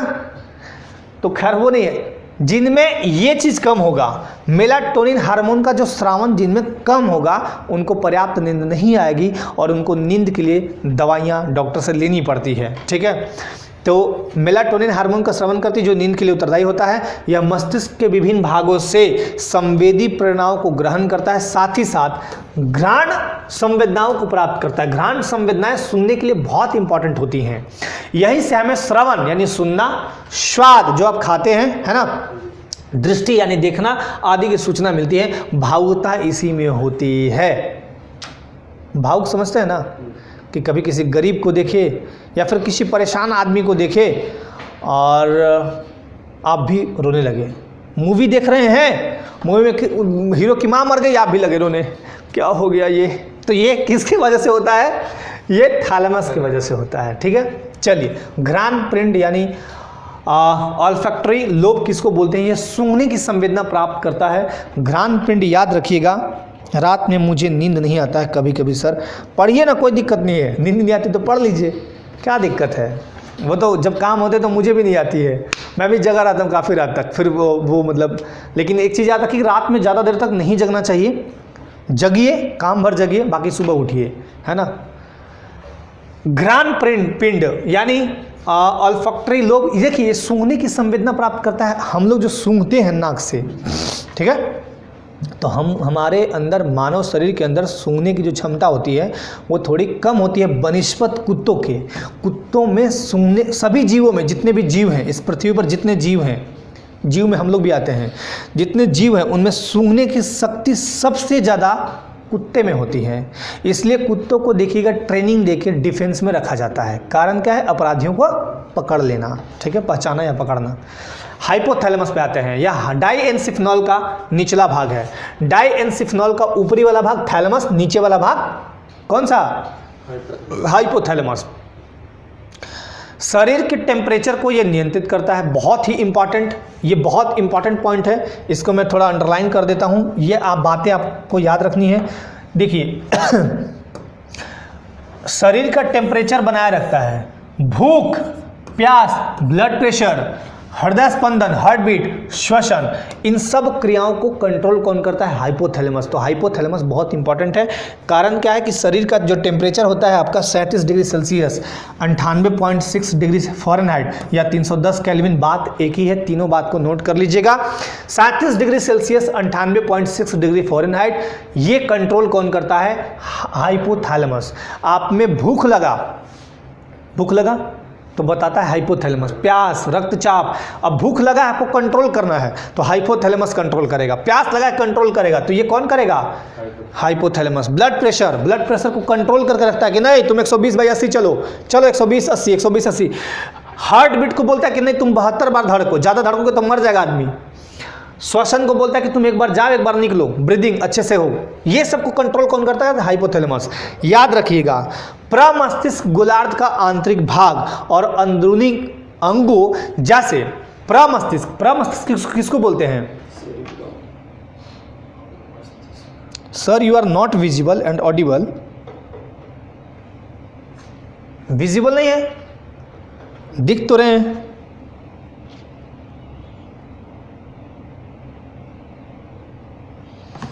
चलिए ध्यान दीजिए, तो ये ध्यान दीजिएगा क्या बोला? प्रमस्तिष्क यानी सेरिब्रम गोलार्ध का आंतरिक भाग यानी इंटरनल पार्ट, और अंदरूनी अंग जैसे अंदरूनी अंग में कौन आएगा? Amygdala, hippocampus. एमिगडाला और हिप्पोकैम्पस आदि का समूह मिलकर एक जटिल संरचना का निर्माण करता है जिसे हम क्या बोलते हैं? लिम्बिक तंत्र या लिम्बिक लोब। क्या बोलते हैं? लिम्बिक लोब या लिम्बिक तंत्र बोलते हैं। ये करता क्या है समझिए, लिम्बिक लोब और हाइपोथैलेमस ये दोनों जब मिलेगा तो लैंगिक व्यवहार, आपका लैंगिक व्यवहार, जैसे कई बार देखिएगा लैंगिक व्यवहार में मैं बता देता हूँ, महिलाओं का व्यवहार क्या होता है कि घर से बाहर से निकलने से पहले खूब एकदम क्रीम पाउडर लगाएगी चमक के। पुरुषों का क्या होता है? उठाए कंघी, फटाफट झाड़े निकल दिए, है ना। हार्ट बीट तेज होता है, बहुत बार होता है। धड़कन तेज आमतौर पे कहाँ होगा? एग्जाम देने से पहले। कभी आपको डर हो, भय हो तो वो हार्ट बीट कंट्रोल नहीं कर पाता है, आपके डर भय से वो भी घबरा जाता है तो वो बढ़ा देता है। खैर एक बात बता देता हूँ मैं, लैंगिक व्यवहार क्या होता है। लैंगिक व्यवहार मतलब जैसे आपका व्यवहार क्या है पुरुषों वाला, तो आप पुरुष जैसा व्यवहार करेंगे, लेकिन कुछ पुरुषों को देखिएगा महिलाओं जैसा व्यवहार करते हैं, और कुछ महिलाओं को देखिएगा पुरुष जैसा शर्ट पैंट पहनेंगे, कौन मतलब ऐसा व्यवहार करेंगे जैसे पुरुष हो वो। तो ये लैंगिक व्यवहार को कंट्रोल करेगा। मनोभाव, मन का भाव, मन में भावना चल रहा है, एकदम अच्छा फीलिंग आ रहा है, खराब फीलिंग आ रहा है, मनोभाव में बहुत आता है। गुस्सा, प्रेम, घृणा, नफरत जिसको बोलते हैं, ईर्ष्या बोलते हैं, जलन बोलते हैं, इन सब को, खुशी, बहुत खुश हैं आज आप, तो खुश कैसे हैं? लिम्बक लोब और हाइपोथैलेमस मिला, ये क्या करता है? आपको कंट्रोल करता है। खुशी, घृणा, द्वेष, उत्तेजना, इन सब को कंट्रोल करके कौन रखता है? अब हंस रहे हैं तो खुशी इतना नहीं हो रहा है कि एकदम बहुत ज्यादा हो रहा है, ये कंट्रोल करेगा, बोलेगा ज्यादा नहीं हंसना है, कम। गुस्सा, थोड़ा शांत हो जाओ, यही शांत करता है। ठीक है, गुस्सा आप में आया, बहुत ज़्यादा गुस्सा आ गया, तोड़ फोड़ की, उसके बाद नहीं अब नॉर्मल हो जाओ, ये नॉर्मल करने का काम करता है। नहीं तो अगर गुस्सा बढ़ गया तो फिर दिक्कत हो जाएगा। तो ये कौन करता है? हाइपोथैलेमस। तो हाइपोथैलेमस को एक बार फिर से देख लेते हैं क्योंकि बहुत इंपॉर्टेंट है आपके ह्यूमन बॉडी में। भूख, प्यास, ब्लड प्रेशर सबसे इंपॉर्टेंट। तो ब्लड प्रेशर खराब होगा तो फिर खत्म हो गया आप। श्वसन, ये इसको श्वसन को कंट्रोल करता है। उसके बाद हार्ट बीट को कंट्रोल करता है। हार्ट बीट ना कम होने देगा ना ज़्यादा होने देगा, कंट्रोल करके ए रुको 72 बार कहा तू 75 जा रहा था, चलो पीछे आओ, 75 को 72 कर देगा। मतलब एक बात बता रहा हूँ, और 72 से कम मान लिए 50 बार हुआ तो 50 नहीं, चलो बढ़ो, तो दोनों के बीच कम। फिर उसके बाद भूख, प्यास, रक्तचाप, इन सबको नियंत्रित करके रखता है। इसके साथ साथ टेम्परेचर आपका 37 डिग्री, 37 से 39 नहीं होगा, ठीक है ना। अब ध्यान दीजिए, इस एक और काम क्या करता है जब ये लिम्बक लोब, अब लिम्बक लोब समझ लीजिए एक बार फिर से, प्रमस्तिष्क गोलार्ध का आंतरिक भाग, प्रमस्तिष्क में कितने? 2 गोलार्ध थे, तो आंतरिक भाग और अंदरूनी अंग में क्या है? एमिगडाला और हिप्पोकैम्पस, ये सब जब मिल जाएगा तो एक जटिल संरचना का निर्माण करता है जिसको बोलते हैं लिम्बिक तंत्र या लिम्बिक लोब। और जब ये दोनों मिलेगा, लिम्बिक लोब और हाइपोथैलेमस, तो ये लैंगिक व्यवहार को कंट्रोल करता है। मनोभाव, मन के भाव, कैसी भावना आ रही, कैसी फीलिंग आ रही है तो अच्छा नहीं लग रहा है, कैसी फीलिंग आ रही है, बड़ा अच्छा लग रहा है। किसी का घर जले, कोई तापे, किसी के घर में आग लगा है तो ताप रहे, कैसा लग रहा है? तो बड़ा अच्छा लग रहा है, उसका घर जल गया, बढ़िया हुआ। तो ये मन का भाव है। खुशी, भय, गुस्सा, उत्तेजना आदि का कंट्रोल कौन करता है? हाइपोथैलेमस, ये याद रखिएगा। अगर पूछेगा कि इन सब का कंट्रोल और कौन करता है तो लिम्बक लोब हाइपोथैलेमस के साथ मिलकर याद रखिएगा। मध्य मस्तिष्क, मिड ब्रेन में आते हैं। यह अग्र मस्तिष्क के थैलेमस तथा पश्च मस्तिष्क के पोन्स के बीच स्थित होता है। देखिए कैसे होता है। मध्य मस्तिष्क का ऊपरी भाग अनेक तंत्रिकाओं का समूह होता है। मध्य मस्तिष्क मतलब मिड ब्रेन का जो ऊपरी भाग होगा अनेक तंत्रिकाओं का एक समूह होता है। यह दृष्टि मतलब देखना, सुनना और प्रतिवर्ती क्रियाओं का, प्रतिवर्ती क्रियाएं क्या होती है बताता हूं मैं, को नियंत्रित करता है। प्रतिवर्ती क्रियाएं ऐसा है जैसे मान लीजिए मैं गरम रॉड को पकड़ लिया, तुरंत अचानक मतलब गलती से जैसे जा रहे हैं ऐसे और नीचे अचानक कील पड़ गई गलती से, तो तुरंत पैर को खींचते हैं। या कोई रॉड है, गरम रॉड है और ऐसे रखा हुआ है, हम इधर देख रहे हैं, छू दिए, ऐसे तुरंत हटाते हैं। क्यों? ये प्रतिवर्ती क्रियाएं हैं। तो मध्य मस्तिष्क का ऊपरी भाग 4 लोबलुमा उभारों का बना होता है जिसे कार्पोरा क्वाड्रिजेमिन कहते हैं। फिर से, मध्य मस्तिष्क का जो ऊपरी भाग होता है 4 लोबनुमा उभारों का बना होता है जिसे कार्पोरा क्वाड्रिजेमिन कहते हैं। ये दृष्टि ज्ञान से संबंधित होते हैं, मतलब देखने से इनसे जो होता है दृष्टि तंत्रिकाएं निकलकर नेत्रों की ओर जाती है। दृष्टि तंत्रिकाएं निकलकर नेत्रों की ओर जाती हैं, इसी कारण हम देख पाते हैं। मध्य मस्तिष्क का दूसरा भाग सेरिब्रल पेंडुकल है जो स्पाइनल कोड को ब्रेन से जोड़ता है। ब्रेन हमारा कहाँ है? यहाँ। स्पाइनल कोड कहाँ है? पीछे। इन दोनों को जोड़ता कौन है? तो बोलिएगा सेरिब्रल पेंडुकल। अब आते हैं पश्च मस्तिष्क यानी रोबिनसेफालोन। इसको हम रोबिनसेफालोन भी बोलते हैं। यह पोन्स, अनुमस्तिष्क और मध्यांश का बना होता है। किस चीज का? पश्च मस्तिष्क पीछे वाला जो है वो अनुमस्तिष्क, पोन्स और मध्यांश, इन तीन को मिला के बनता है। पश्च मस्तिष्क मानव मस्तिष्क का सबसे पिछला भाग है। अगर मैं बात करूं ये पिछले वाले भाग, तो ये है पीछे वाला भाग, ये आपका, ठीक है ना। इसमें फिगर तो होना चाहिए।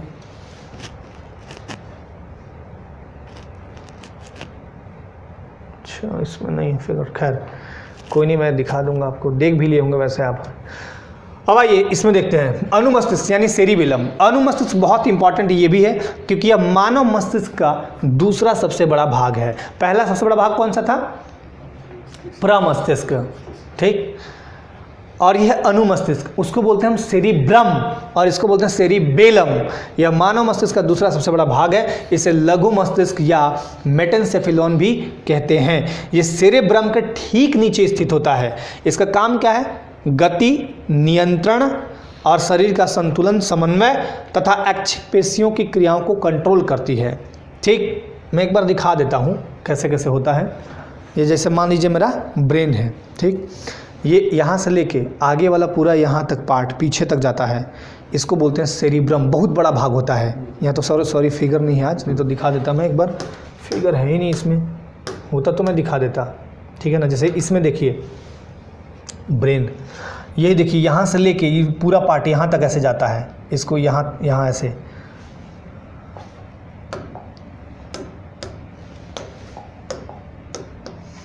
मैं अगर बात करूँ इनकी, ये देखिए कुछ इस तरह से जाता है, कुछ इस तरह से रहता है, ठीक है ना। ये आपका कौन सा सबसे बड़ा पार्ट है? ये कौन? सेरिब्रम। और ये जो आपका सेरिबेलम दिख रहा है, सेरिबेलम, सेरिबेलम को क्या बोलते हैं? सेरिबेलम अनुमस्तिष्क पीछे वाला है ना, ये वाला है सेरिबेलम। ये वाला कौन सा है? सेरिब्रम। सेरिब्रम मतलब प्रमस्तिष्क, जो सबसे बड़ा भाग है। दूसरा सबसे बड़ा भाग कौन सा? ये। और यहाँ पे आपको दिखेगा थैलेमस और हाइपोथैलेमस, यहाँ छोटा छोटा, ठीक है। तो ये हो गया आपका ऊपर वाला भाग। मध्य मस्तिष्क इसी के बीच में होगा। और ये है आपका कौन सा? ये कौन सा है? Spinal cord. यही जुड़ा रहता है ब्रेन से, स्पाइनल कोड, ठीक। एक बार फिर से बता देता हूँ, ये जो पार्ट है ये ऐसे कुछ इस तरह से रहता है। अब तो ये फिगर रहता है तो और अच्छे से देखते हैं आप। इसको बोलते हैं हम क्या? सेरिबेलम, प्रमस्तिष्क।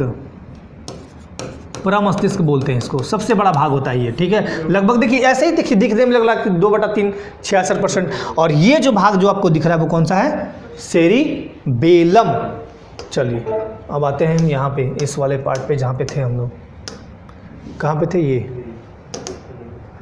पश्च मस्तिष्क या रोबिनसेफालोन। यह पोन्स, अनुमस्तिष्क और मध्यांश का बना होता है। पश्च मस्तिष्क मानव मस्तिष्क का सबसे पिछला भाग, जो पीछे भी आपको दिखाया, ठीक।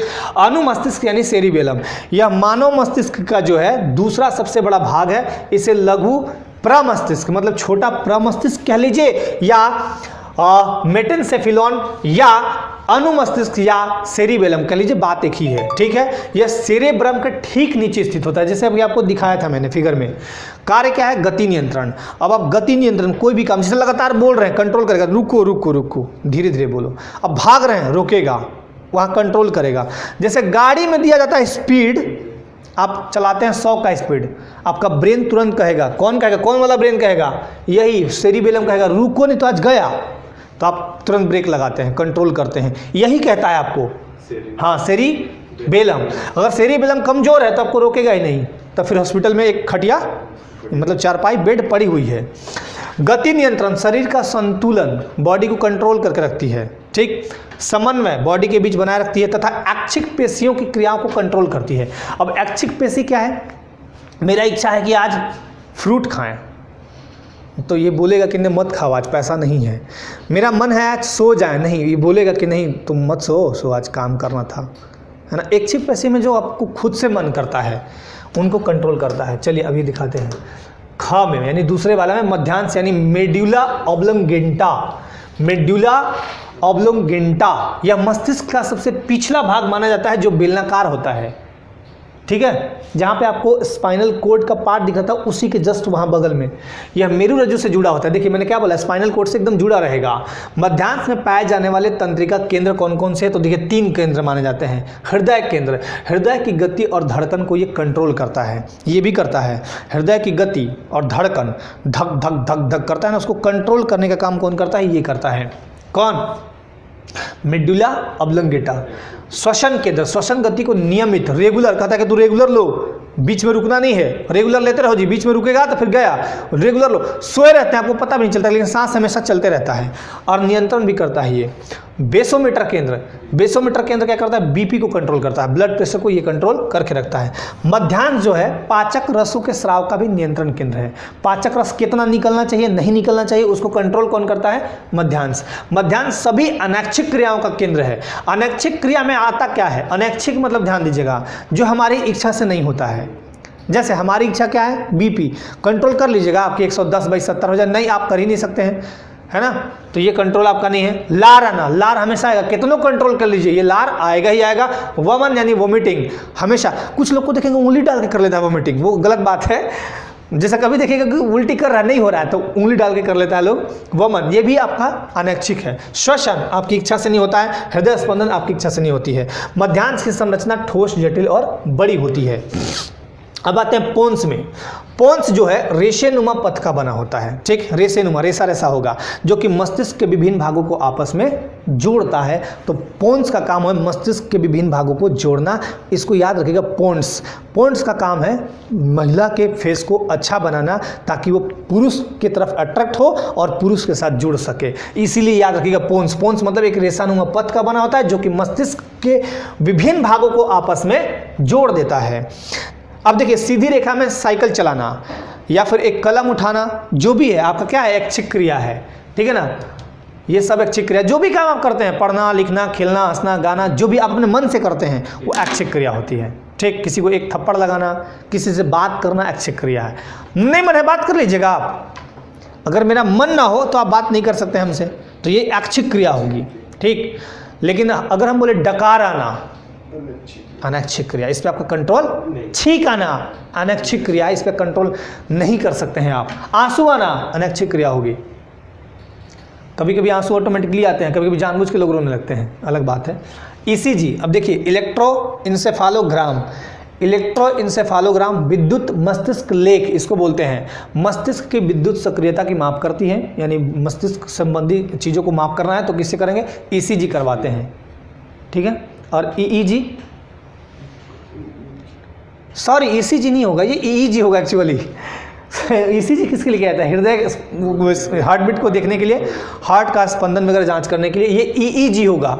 यहाँ पे मैं एक बार ईईजी कर दूँ ताकि माइंड में आपका ये ना रहे ईईजी है, तभी तो मुझे लगा कि ईईजी होना चाहिए था यहाँ पे। ईईजी इलेक्ट्रो इंसेफालोग्राम, मैं यहाँ पे एक बार लिख देता हूँ, ये क्या है, EEG है, ठीक है, ECG नहीं है, ठीक है, विद्युत मस्तिष्क लेख।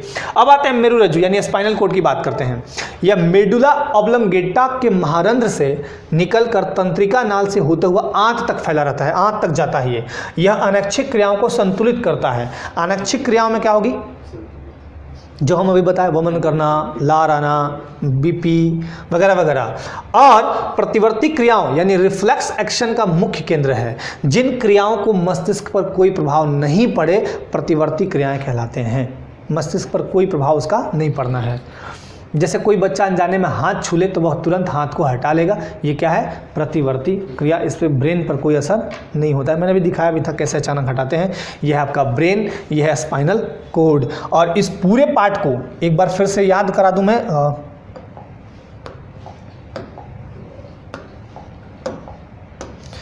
इसको याद कर लीजिएगा। ये तो हो गया आपका ब्रेन, ठीक है, ये ब्रेन हो गया।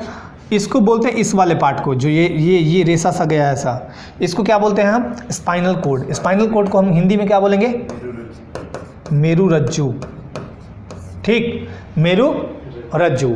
लेकिन इस पूरे पार्ट को, इस वाले पार्ट को, इस पूरे पार्ट को यहाँ से यहाँ तक मल जुड़ा है, इसको क्या बोलेंगे हम, मेरुदंड। वाह, वेरी गुड। या बैकबोन कह लीजिए, मेरुदंड या बैकबोन, वेरी गुड। इसमें टोटल हड्डी कितनी होती है, 26। चलिए, वेरी गुड, ये तो याद है आपको। अब आइए यहाँ देखिए, मेरुरज्जु मस्तिष्क तथा समस्त शरीर में फैली तंत्रिकाओं के बीच सेतु का काम करता है। मस्तिष्क और शरीर में जितनी भी तंत्रिकाएं फैली है उनके बीच सेतु का काम कौन करता है, मेरुरज्जु। प्रधानमंत्री, नहीं, ये गलत बोल दिया मैंने, राष्ट्रपति और मंत्रिपरिषद के बीच सेतु का काम कौन करेगा, प्रधानमंत्री। राष्ट्रपति यानी प्रेसिडेंट और मंत्रिपरिषद, इन दोनों के बीच सेतु यानी पुल का काम कौन करेगा, प्रधानमंत्री। उसी तरह मस्तिष्क यानी ब्रेन और हम पूरा ह्यूमन बॉडी में जितनी भी तंत्रिकाएं फैली हो उनके बीच पुल का काम मेरुरज्जु करता है, ठीक। यहाँ का बात वहाँ, यहाँ का बात वहाँ, यहाँ का बात वहाँ पहुँचाते रहता है। स्वायत्त तंत्रिका तंत्र, ठीक है। अब आते हैं इसका स्वायत्त तंत्रिका तंत्र, जो दूसरा पार्ट बताए थे, इसी में आता है 2 पार्ट। स्वायत्त तंत्रिका तंत्र के ही 2 पार्ट होते हैं ना। इसका काम है अनैच्छिक क्रियाओं को सुचारू रूप से चलाना। इसके 2 भाग हैं, यही चीज़ आपको याद करने हैं। ये वाला फिगर एक बार स्क्रीनशॉट आप ले लीजिए इसका, अनुकंपी और परानुकंपी, ताकि आपको चीज़ें क्लियर हो जाएं।